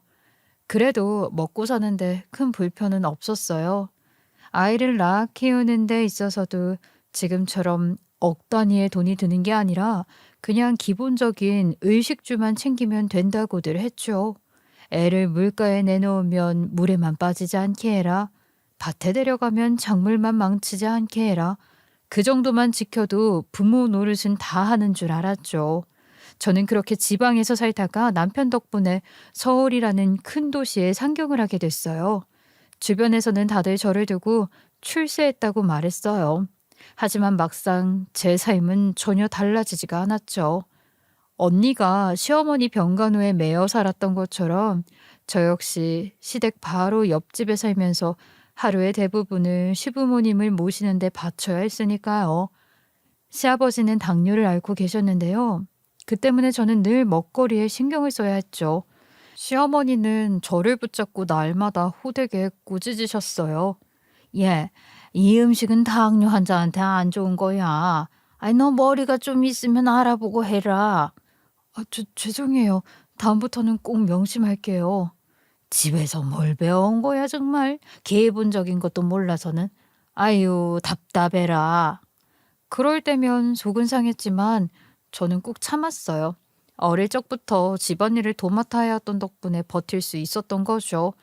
그렇지 않았다면 아마 그 모진 시집살이를 견디지 못하고 도망쳤을지도 몰라요. 남편은 제 이런 고생을 보고도 크게 신경을 쓰진 않았어요. 오히려 당연하게 여기는 눈치였죠. 여자가 시집에 왔으면 그런 건 당연히 감수해야 하는 거야. 그의 무심한 말은 제 가슴에 깊은 상처를 남겼어요. 저는 이미 피곤과 지침에 짓눌린 채 살아가고 있었거든요. 그런 탓일까요? 제 몸은 쉽게 아이를 받아들이지 않았어요. 몇 년을 노력해도 소식이 없자 시어머니의 입에서는 날카로운 말이 튀어나왔죠. 아유, 병원이라도 가봐라. 네 몸에 문제 있는 거 아니냐? 혹시 니네 친정에 유전병이라도 있는 거야? 아니, 멀쩡한 우리 집안이 네 덕분에 망신당하는 거 아니냐고. 어머님, 왜 그렇게 말씀을 하세요? 하루가 너무 고단해서 잘 생기지 않는 것 같은데요. 그게 뭔 말이야? 지금은 나 때문에 애가 안 생긴다는 거야? 아이고, 별. 그 말에 저는 그저 고개를 떨구고 있을 수밖에 없었어요. 지금 같으면 이런 말이 이혼 사유가 된다고 하더군요. 하지만 그때는 아이를 낳지 못하는 며느리가 바로바로 대역죄인 취급을 받던 시절이었거든요. 입이 10개라도 변명을 할 수가 없었죠. 그렇게 결혼 4년 만에 제 나이 28에 겨우겨우 아이를 갖게 됐어요. 그리고 아들을 낳았을 때 제 마음은 벅차오르면서도 동시에 공포에 휩싸였어요. 출산 과정에서 자궁에 큰 문제가 생겨 죽을 뻔했거든요. 그 순간 저는 여기서 끝일지도 모른다는 생각을 했어요. 하지만 기적처럼 살아났고 건강한 아들을 품에 안을 수 있었죠. 제 팔에 안겨 울음을 터뜨리던 작은 아들을 보면서 죽음의 문턱까지 갔다가 다시 살아온 이유를 알 것 같았어요. 아들을 낳은 후 제 대우는 확실히 달라졌는데요.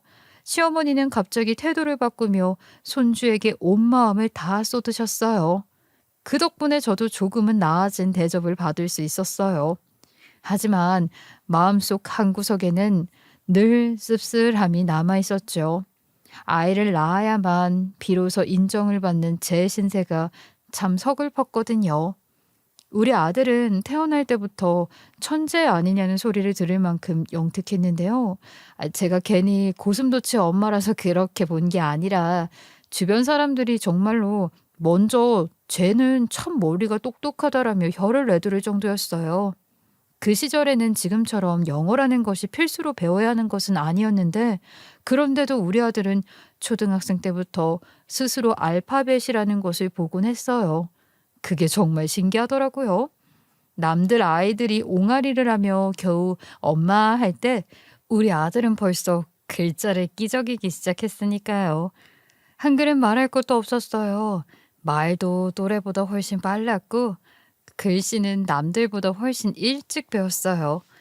동네 어른들이 저를 보면 늘 한마디씩 했죠. 네 아들은 보통 애가 아니다. 나중에 크게 될 거야. 그렇죠? 제 눈에만 그렇게 보이는 건 줄 알았는데 아닌가 봐요. 얼마나 자랑스럽던지 속으로는 이미 제 아들을 세상 가장 특별한 아이로 여기고 있었어요.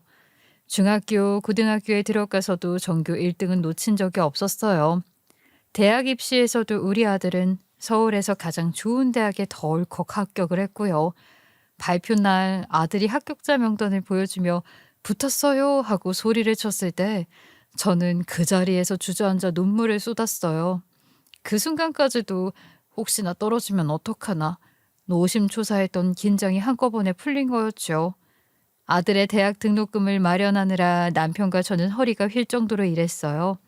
새벽같이 일어나 돈을 벌러 나가고 밤 늦게까지 허드렛 일을 하면서도 단 한 번도 원망하지 않았어요. 간이고 쓸개고 다 빼주더라도 우리 아들이 공부만 잘할 수 있다면 그걸로 됐지. 나중에 돈 많이 벌어서 유학도 보내고 하면 참 좋을 텐데, 그죠? 우린 서로 그렇게 위로하며 버텼어요. 집안 형편이 나았으면 유학도 보냈을 텐데, 그건 결국 하지 못했죠. 하지만 우리 아들은 혼자서 영어를 파고들어 외국인과도 거리낌 없이 대화를 나눌 정도로 아주 독하게 공부를 했어요. 졸업 후에는 남들이 부러워할 만한 회사에 들어가 열심히 일했어요. 회사에서도 인정을 받아 돈을 꽤 벌어왔고 우리 부부에게 생활비며 용돈도 아낌없이 줬어요. 그 덕분에 늦게나마 삶이 조금은 여유로워지는 걸 느낄 수 있었죠.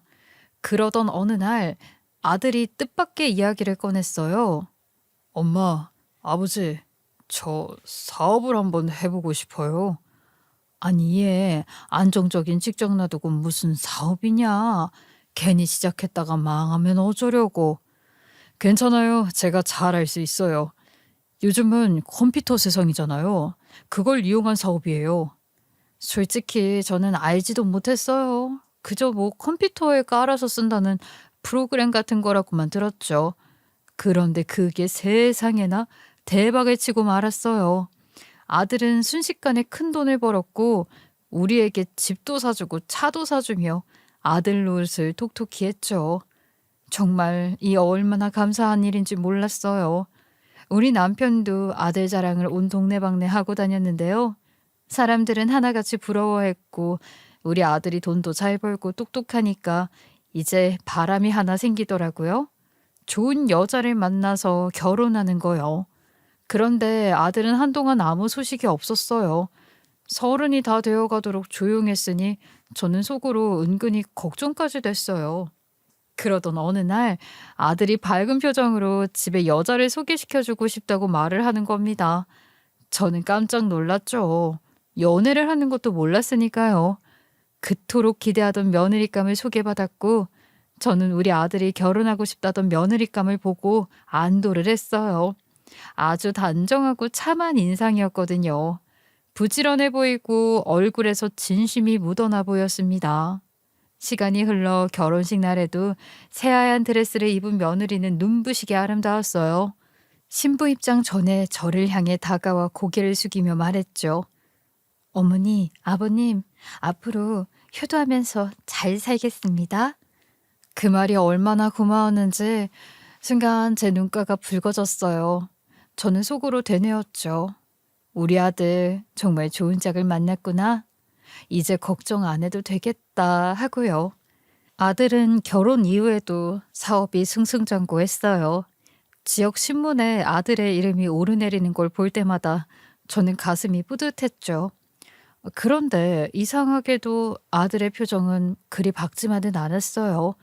며느리도 가끔씩 우리 집에 들러 안부를 전하고 손주를 보여주곤 했는데요. 아이는 눈에 넣어도 아프지 않을 만큼 사랑스러웠지만 며느리와의 대화에서 묘한 거리감이 느껴졌어요. 형식적인 미소, 예의 바른 말투. 분명 싹싹하고 예의 있는 며느리인데 제 마음 깊숙한 곳에서는 왠지 가깝지 않다는 서운함이 일었죠. 그러던 어느 날 아들이 술에 취해 제게 속마음을 털어놓은 적이 있어요. 엄마가 보기엔 제가 정말 행복해 보이세요? 왜 그래? 무슨 소리야? 아이, 너 잘 되어서 엄마는 얼마나 기쁜데. 떡두꺼비 같은 아들도 있고. 너 뭔 일 있어? 아니요, 아무 일도 없어요. 그냥 돈은 많이 벌고 있는데 정작 제게 돌아오는 게 없는 것 같아서요. 그 말이 자꾸 귀에 맴돌았어요. 겉으로 보기엔 모든 걸 다 가진 아들이 마음속으로는 텅 빈 허무함을 느끼고 있다는 게 안쓰러웠거든요. 아들은 곧 사업을 해외로 진출시킬 거라고 했어요. 그리고 며느리를 사업에 끌어들이겠다고 하더군요. 저는 그 말을 들은 순간 걱정이 앞섰어요. 며느리가 뭘 안다고? 아니, 아직 애도 어린데 사업까지 맡기면 너무 힘들지 않겠니? 엄마, 걱정 마세요. 안 사람도 대학까지 나온 이인재예요. 집에서 아이만 키우는 게 답답하다면서 몇 년 전부터 사업에 같이 참여하고 싶다고 하더라고요. 제가 출장으로 비울 때 한국에서의 공백은 안 사람이 채울 수 있잖아요. 저는 한숨을 내쉬었지만 결국 우리 아들의 판단을 믿기로 했어요. 워낙 똑똑한 아들이었으니까요. 그렇게 세월은 또 흘렀고 아들이 30 중반이 되었을 때 마침내 그의 바람대로 해외 진출의 기회를 잡았어요. 그때부터 아들은 정말 죽을 힘을 다해 출장을 다니며 사업을 넓혀갔어요. 전화를 걸면 늘 비행기를 타기 전이나 회의 중이나 새로운 나라에 있다는 대답뿐이었죠. 뭔가 자랑스러우면서도 한편으로는 늘 불안했어요. 그리고 그 불안은 어느 날 현실이 되었죠. 그날 며느리에게서 전화가 걸려왔을 때 저는 평생 잊지 못할 만큼 가슴이 덜컥 내려앉고 말았죠. 엉엉 울음을 터뜨리는 며느리의 목소리는 믿을 수 없을 만큼 절망에 가득 차 있었거든요. 어머니, 어머니 어떡해요? 그이가 해외 출장 중에 산사탄을 만나서. 뭐라고? 아니, 무슨 소리야? 우리 아들이 산사태라니. 얘 장난하지 마. 하필이면 그날 산사태가 났대요. 전 그냥 관광도 하고 오라고 했을 뿐인데 모든 게 쓸려 내려가서 흔적조차 찾을 수가 없대요. 시신도 못 찾았어요. 어머니, 어떡하죠? 순간 제 눈앞이 캄캄해졌어요. 하루아침에 아들을 잃는다는 게 있을 수가 있는 일인가요? 저는 당장이라도 미국으로 가겠다고 했고 내가 직접 가서 확인할 거라고, 우리 아들이 그렇게 험하게 떠났을 리가 없다고 저는 마치 짐승처럼 포효를 했어요. 미국으로 당장 가겠다고 짐을 싸려 했지만 며느리가 필사적으로 저를 말리더라고요. 어머니, 제발 가지 마세요. 이미 현장은 정리가 됐고 아무것도 남은 게 없대요. 그냥 장례를 치러야 해요. 그 말에 저는 무너져 내렸어요. 결국 아들의 장례를 치러야만 했고 사진 한 장 놓고 그 앞에서 향을 피우며 절을 하는 순간 제 심장은 산산이 부서져 버렸어요. 아들의 장례를 마치고 난 뒤 남편은 버티질 못하더라고요. 충격 때문인지 갑자기 쓰러졌고 의사는 신경 문제일 가능성이 크다고 했습니다. 하얗게 질린 남편의 얼굴을 바라보면서 저는 또다시 울음을 삼켰어요. 인생은 왜 이렇게 가혹한 걸까요? 저는 며느리에게 아들의 사업과 재산에 관한 일은 모두 정리해달라고 부탁했어요. 당시에는 남편 병간호가 제일 급했으니까요. 한평생을 함께했던 남편이었기에 저는 기꺼이 옆에서 간호할 수 있었어요. 하지만 남편의 증상은 나아지는 듯 하다가도 다시 악화되기를 반복했죠. 하루아침에 금이야 오기야 키운 아들을 잃었다는 충격을 그이가 어떻게 버틸 수 있었겠어요? 침대에 누워 시름시름 앓는 남편을 보며 전 그제야 저의 어머니가 막내를 잃었을 때 왜 그렇게 짐승처럼 포효했는지 알겠더라고요. 그런데 제가 간과를 한 게 있었어요. 바로 며느리의 속셈이었죠. 저는 그 아이가 단정하고 참한 얼굴을 한 착실한 사람인 줄로만 알았는데, 하지만 그 내면에 어마어마한 욕심이 숨어 있었다는 걸 그때는 미처 보지 못했어요. 사실 아들이 며느리를 사업에 참여시키겠다고 했을 때 그때 눈치를 챘어야 했어요. 남편이 병으로 쓰러져 제가 온종일 병간호에 매달리던 그 시기 며느리는 조용히 움직이고 있었거든요. 어느 날 보니까 집안에 있던 중요한 서류들이 사라져 있었어요. 알고 보니 며느리가 인증서, 인감도장, 심지어 우리 부부의 신분증 4본까지 모조리 챙겨간 상태였어요. 어머니, 아버님, 아버님 성함으로 되어 있는 재산 정리를 하려면 동의서가 필요한데요. 그냥 위임장 같은 거예요. 여기 사인만 해주시면 돼요. 그러냐? 아유, 내가 글을 잘 몰라서 여기다가 도장만 찍으면 된다 이거지? 저는 제대로 읽어보지도 않고 도장을 찍어주었어요. 한글을 제대로 배우지 못한 탓도 있었고 며느리를 믿었던 마음도 있었죠. 하지만 그게 문제였어요. 며느리가 내민 서류는 단순한 위임장이 아니라 우리가 살고 있는 집을 비롯해 아들이 마련해준 재산을 전부 처분한다는 동의서였던 거예요. 저와 남편이 무심코 찍은 도장 하나로 우리 부부의 삶이 송두리째 넘어가고 있었던 거죠. 그 사실을 깨달은 건 너무나도 늦었어요. 남편의 병원비를 결제하려고 통장을 확인했는데 글쎄 잔고가 텅 비어 있었던 거예요. 눈앞이 하얘졌어요. 서둘러 며느리를 불러 따져 물었죠. 너 도대체 무슨 짓을 한 거니? 왜 통장이 비어 있어? 우리 집 그거 다 네 이름으로 넘어간 거 맞지? 어머니, 이제 저는 남이에요. 남인데 그게 무슨 소용이에요? 어차피 오빠가 남긴 재산은 제 것이 되는 게 당연하잖아요? 어떻게 시부모한테 이런 짓을 할 수가 있냐? 어? 아무리 내 아들이 죽었어도 네가 내 며느리인데. 이제 며느리 아니고 남이라고요, 남. 그래도 병원비는 제가 처리해 드릴게요. 하지만 더는 기대하지 마세요. 병원에서도 그러는데 아버님 상태면 퇴원해서도 요양하는 게 낫대요. 그 말을 듣는 순간 제 옆에 누워있던 남편이 갑자기 뒷목을 움켜쥐며 몸을 바들바들 떨었어요. 저는 여보 하며 다급히 소리를 쳤고 의사와 간호사들이 달려왔지만 남편의 얼굴은 이미 새하얗게 질려 있었어요. 한 번 더 쇼크가 온 거예요. 믿었던 가족에게 이렇게까지 배신을 당한다는 게 세상에서 가장 큰 고통이었죠. 며느리에게 전 재산을 송두리째 빼앗기고 난 뒤 우리 부부의 생활은 그야말로 지옥이었어요. 나이가 60을 넘기니 어디 변변히 일할 곳도 없더군요. 남편은 퇴원은 했지만 집안에 늘 알아누워 있었고 저는 남편에게 점심으로 먹을 간단한 죽이나 반찬을 챙겨놓고는 서둘러 일을 나가야만 했어요. 제가 구한 일은 남의 집 식모살이였는데요. 아침 9시에 출근해 저녁 6시에 퇴근하는 일이었고 젊은 사모님의 집에서 청소하고 밥 차리고 학원을 마치고 돌아온 초등학생 아이에게 간식을 챙겨주는 게 제 하루 일과였어요. 큰 집을 매일같이 쓸고 닦고 하다 보면 삭신이 쑤시지 않은 곳이 없었어요. 허리가 끊어질 듯 아팠고 이 손목엔 항상 파스가 붙어 있었죠. 그런데도 집에 돌아오면 또 다른 전쟁이 기다리고 있었어요. 남편은 신경 문제가 호전될 기미가 보이지 않았고 얼굴 반쪽이 마비되어 밥을 씹는 것조차 힘들어했어요. 그래서 저는 늘 미움을 쏘아야 했죠. 숟가락을 입에 대는 남편을 보면서 아유, 내가 무슨 죄를 지어서 이렇게까지 사는 걸까 하고 한숨이 절로 새어나온 적이 한두 번이 아니었어요. 돈은 늘 모자랐고요.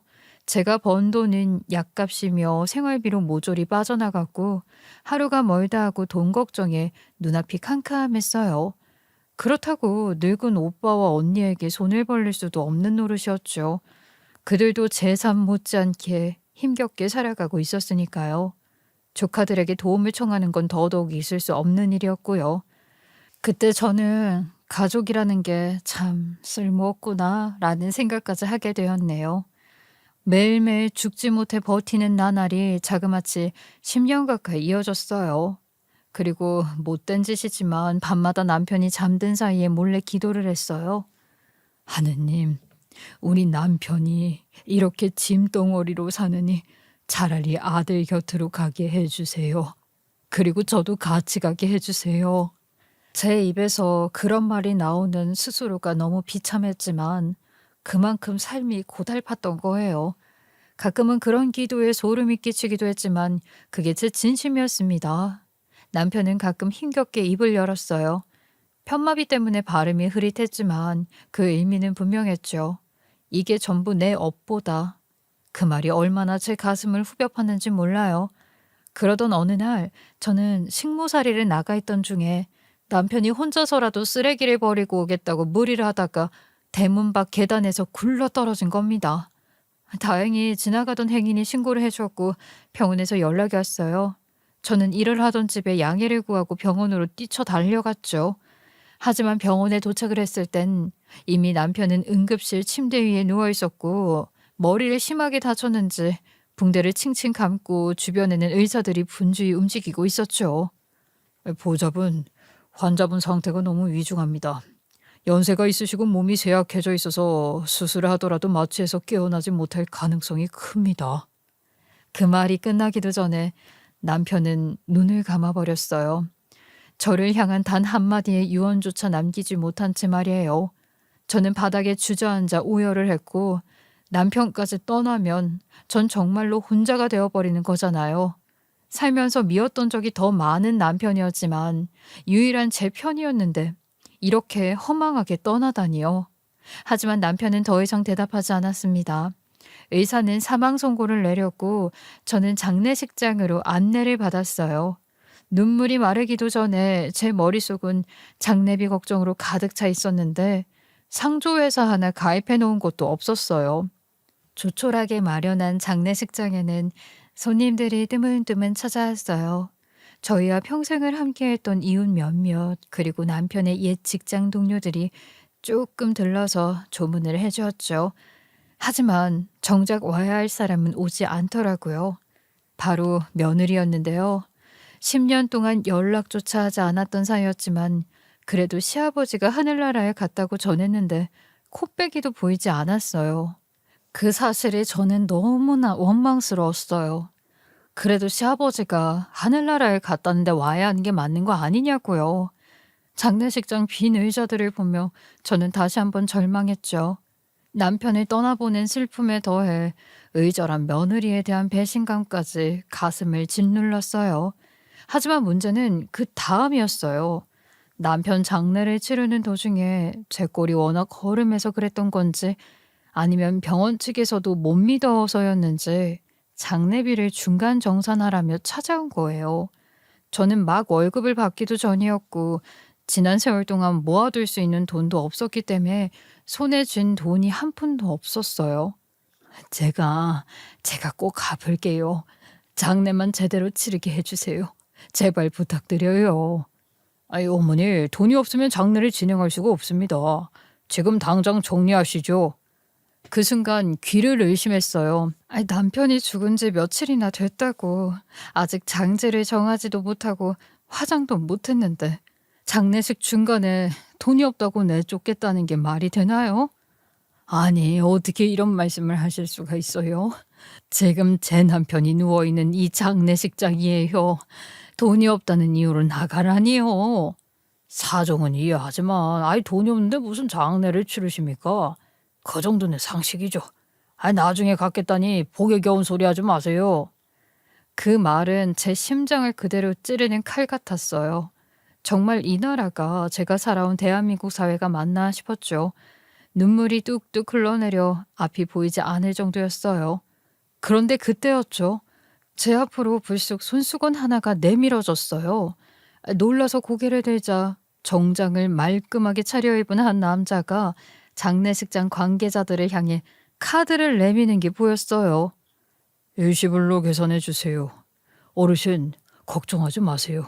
제가 전부 낼 테니 더는 마음 쓰지 마세요. 그 순간 저는 심장이 멎는 줄만 알았어요. 제 눈에는 그가 세상 모든 걸 가진 백만장자로 보였지만 동시에 너무도 익숙한 얼굴이었거든요.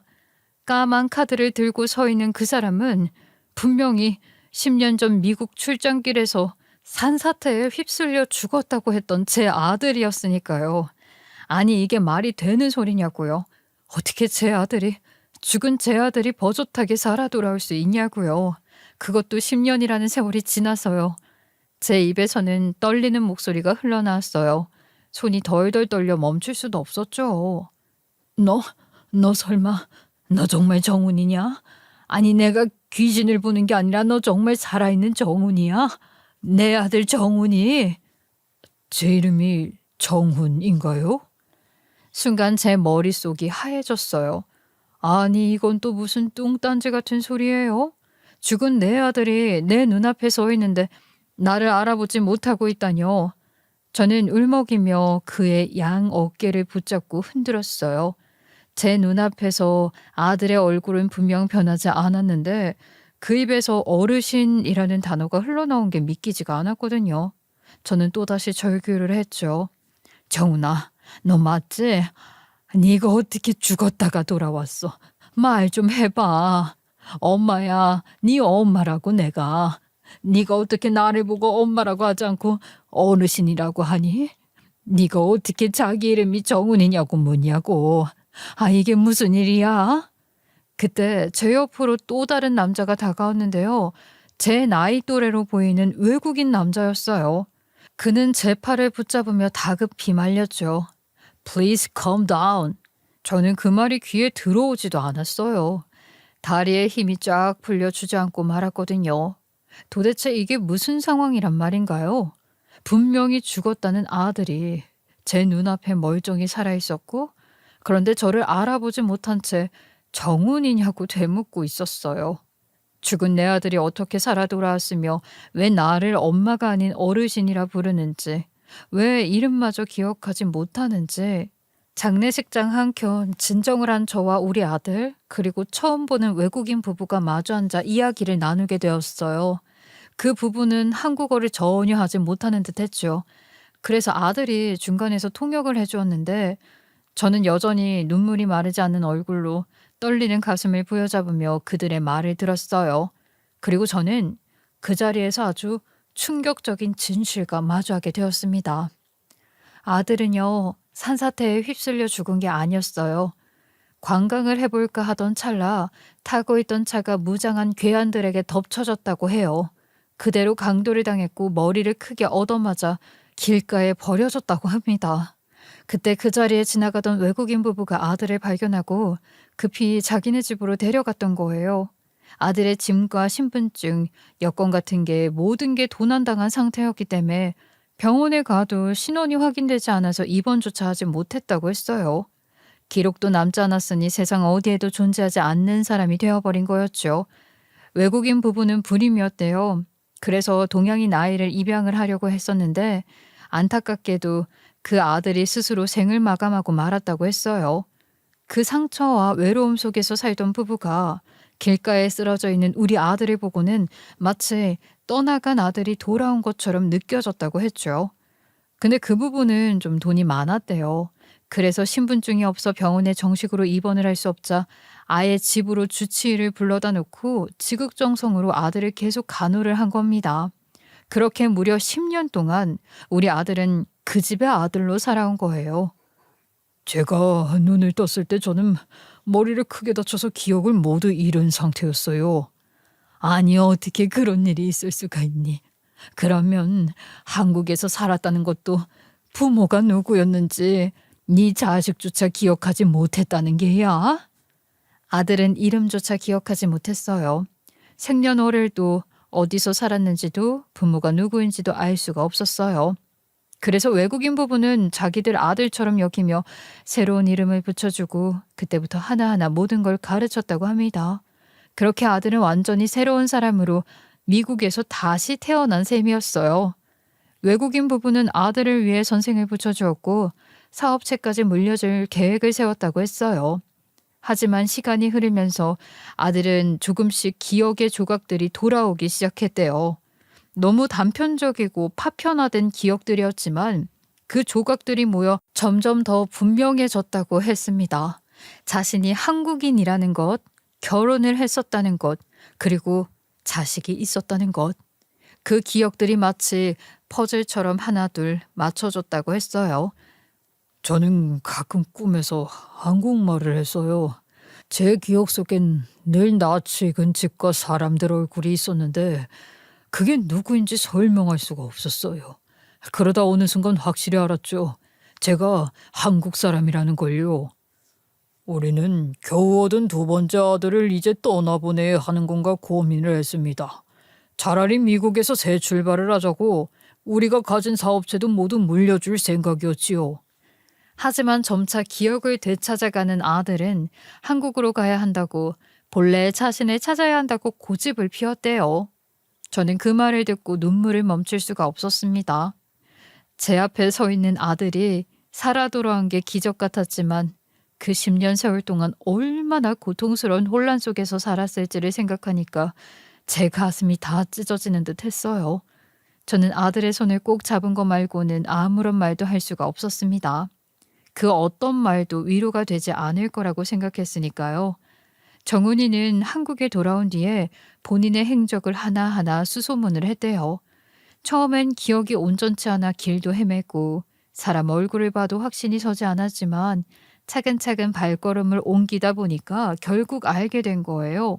며느리가 우리 아들의 모든 재산을 가져갔다는 사실, 남편이 오랫동안 병석에 누워 고통 속에 살았다는 사실, 그리고 제가 허름한 집에서 고생을 하면서 살아왔다는 사실을요. 어머니, 아니 죄송해요. 아직 제 기억이 온전히 돌아오지 않아서 어머니라고 부르는 게 어색하지만 저는 결국 여기까지 왔습니다. 그래, 정훈아. 정말로 잘 찾아왔다. 우리는 다시 차곡차곡 마음을 쌓으면 되는 거야. 네가 이렇게 살아 돌아온 것만으로도 나는 기뻐. 그 말을 듣는 순간 제 눈물이 왈칵 쏟아졌어요. 제 아들이 제 앞에 살아있었는데 오히려 엄마라는 말을 망설이고 있다는 게 안쓰럽기도 하고 그동안 겪었을 세월이 짐작되어 가슴이 미어졌죠. 정은이는 물어물어 우리 집을 찾아왔다고 했어요. 그런데 집주인이 말하길 제 남편은 이미 세상을 떠났고 지금 장례를 치르고 있다고 했다는 거예요. 그 말을 듣자마자 곧장 이렇게 장례식장으로 달려왔고 그렇게 제 앞에 나타난 거였어요. 저는 장례식장의 쓸쓸한 분위기 속에서 남편 영정을 바라보며 생각했어요. 우리 남편이 그 얼마나 안쓰럽던지요. 살아 돌아온 아들을 단 한 번이라도 보지 못하고 이렇게 떠나버렸으니까요. 제 와이프였다던 그 사람을 용서할 수 없어요. 제가 모든 것을 제자리로 돌려놓겠습니다. 어머니, 이제 제게 맡기세요. 내가 아주 그년 때문에 모든 걸 다 잃고 우리 남편, 네 아버지까지도 잃었다. 네가 돌아오지 않았다면 나는 자식도 잃었던 게야. 그 순간 저는 다시 깨달았어요. 아무리 세월이 흘러도 기억을 잃고 먼 타국에서 다른 이름으로 살아왔다고 해도 제 아들은 결국 제 아들이라는 걸요. 그리고 정훈이는 며느리를 향한 피해 복수를 시작했습니다. 가장 먼저 나선 건 제가 한글을 잘 몰라 어영부영 사인을 해서 재산이 모두 넘어갔던 부분을 바로잡는 일이었어요. 정훈이는 변호사를 선임해 며느리를 상대로 소송을 제기했고 재산을 돌려놓으라는 고소장을 접수하면서 분노를 감추지 않았죠. 어머니, 걱정하지 마세요. 이번엔 법이 우리 편입니다. 아내가 저지른 죄 반드시 바로잡을 겁니다. 그런데 그 과정에서 정훈이는 저조차 예상치 못한 충격적인 사실을 고백했어요. 그 미국에서 자신을 공격했던 그 강도들, 단순한 우연의 범죄가 아니었었다는 거예요. 조사 끝에 드러난 진실은 더욱더 끔찍했는데요. 그 강도들이 며느리의 사주를 받았다는 사실이 밝혀진 겁니다. 정은이는 외국인 부모와 함께 당시 사건을 추적했고 결국 무장 강도들이 미국에서 붙잡히게 됐다고 했어요. 그리고 그들이 자백을 했대요. 어떤 동양인 여자에게 거액의 돈을 받고 사람을 공격했다는 거죠. 은행 송금 내역을 뒤지니 거기에 선명히 며느리의 이름이 있었어요. 그 사실이 공개되자 저는 몸서리를 쳤어요. 남편을 병들게 하고 저를 고생시키고 아들까지 죽은 줄 알게 만들었던 그 모든 비극이 며느리의 손에서 비롯된 거라니. 거기에 회사가 탐났던 거야. 모든 돈을 가로채고 지 혼자 잘 먹고 잘 살고 싶었던 거야. 힘없을 년. 그 여자는 반드시 죗값을 치러야 합니다. 제 가족을 이렇게 만든 대가를 받아야 합니다. 마침내 며느리는 법정에 서게 됐어요. 살아 돌아온 아들을 본 순간 그녀는 그대로 기절을 해버렸죠. 그 모습은 아이러니하게도 제가 봐온 뻔뻔한 모습과는 너무 달랐어요. 하지만 동정심은 단 한 톨도 생기지 않았답니다. 재판은 증거가 너무나도 명확했고 누가 봐도 죄가 확실했기 때문에 길지는 않았어요. 소송 결과 법원은 며느리가 빼돌린 모든 재산에 대해 부당이득 반환 청구를 인정했어요. 뿐만 아니라 며느리에게는 사문서 위조 및 위조사문서 행사죄, 전자서명법 위반, 특정경제범죄 가중처벌법상 횡령과 배임 혐의까지 모두 다 인정이 됐어요. 결국 검찰은 며느리를 구속했죠.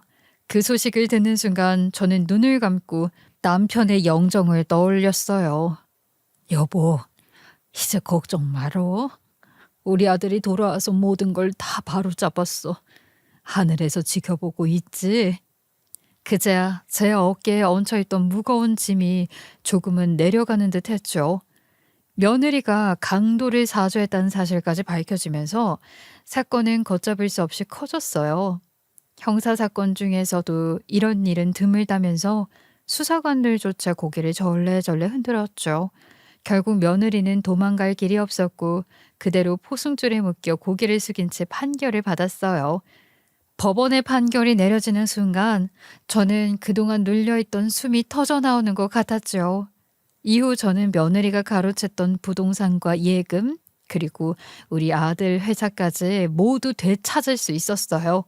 물론 아들의 회사는 며느리가 운영하면서 거의 망해버린 상태였지만 아들은 서류를 샅샅이 들여다보며 의외로 차분하게 말하더라고요. 어머니, 아직 기회가 있어요. 이 정도라면 충분히 살릴 수 있어요. 그 말에 제 눈시울이 뜨거워졌습니다. 모든 게 무너졌다고 생각했는데 아들은 절망하지 않고 오히려 다시 일어설 수 있다고 했으니까요. 저는 되찾은 재산을 정리해서 그동안 남편 병간호 때문에 여기저기서 빌렸던 돈을 모조리 갚을 수가 있었어요. 매일같이 독촉 전화에 시달리고 집 앞까지 찾아오는 채권자들에게 고개 숙이며 살아야 했던 지난날이 떠올라 울컥울컥했는데 더 이상 채권자들에게 시달리지 않아도 된다는 사실 하나만으로도 어깨에 얹혀있던 큰 짐이 내려가는 것 같았거든요. 그리고 마침내 돌려받은 돈으로 신축 아파트에 입주를 할 수 있게 됐는데요. 허름한 주택에서 찬바람을 맞으며 살던 시절을 생각하니 이렇게 새로 지은 아파트의 하얀 벽과 반짝이는 바닥이 그저 꿈만 같더라고요. 이 모든 게 아들의 덕분이었죠. 우리 아들은 일단은 한국에서의 사업을 살리기 위해 외국인 부부와는 눈물로 작별 인사를 했어요. 무려 10년이나 함께 부대끼며 아들처럼 지냈으니 당연히 이별이 쉽지는 않았을 거예요. 부부는 우리 아들을 친아들처럼 여기며 사랑을 쏟아부었고 그래서 떠나보내려는 마음이 더욱 아프다고 했어요. 하지만 아들도 이미 미국에서 하던 사업이 있었기 때문에 1년 중에 6개월은 미국에서 지내기로 했죠. 미국에서는 그 부부와 시간을 보내고 한국에 와서는 저와 함께 시간을 보내는 식으로 말이에요. 의도치 않은 두 집 살림이 된 셈이지만 저는 신기하게도 그 상황이 감사하게만 느껴졌답니다. 죽은 줄로만 알았던 아들이 살아 돌아온 것도 놀라운데 이렇게 새로운 인연까지 맺게 되었으니까요. 인생은 참 알 수 없는 거라는 생각을 했어요. 한편 며느리는 죗값을 톡톡히 치르고 있어요. 강도 사주와 재산 편취, 사문서 위조, 횡령과 배임 등으로 죄가 더해지고 더해져서 결국에는 징역 8년을 선고받았죠. 솔직히 말하면 저와 아들이 겪은 고통에 비하면 8년은 너무 짧게 느껴지죠. 그년이 어떤 심정으로 철창 신세를 지고 있는지 알 수는 없지만 저는 간절히 바라요. 짧다면 짧은 그 8년 동안이라도 스스로 돌아보고 반성을 했으면 좋겠다고요. 저는 지금도 하루하루가 기적 같아요. 10년 동안 죽은 줄만 알았던 아들이 제 곁에 다시 나타났고 무너진 가정을 다시 세워줬으니까요. 물론 남편이 살아서 이 모습을 보았다면 더할 나위 없이 행복했을 텐데 그걸 보지 못하고 떠났다는 게 여전히 마음에 남아 아쉬워요. 그래도 저는 남편에게 기도해요. 당신이 보지 못한 기적을 내가 대신 봤으니까 이제 좀 쉬어도 된다고요. 저는 이제야 알겠어요. 인생은 참 잔혹할 때도 많지만 때로는 상상조차 못한 선물 같은 기적을 안겨주기도 한다는 것을요. 살아 돌아온 제 아들과 죽는 날까지 좋은 기억만 남기고 싶은 바람을 남기며 이만 사연을 마치겠습니다. 감사합니다.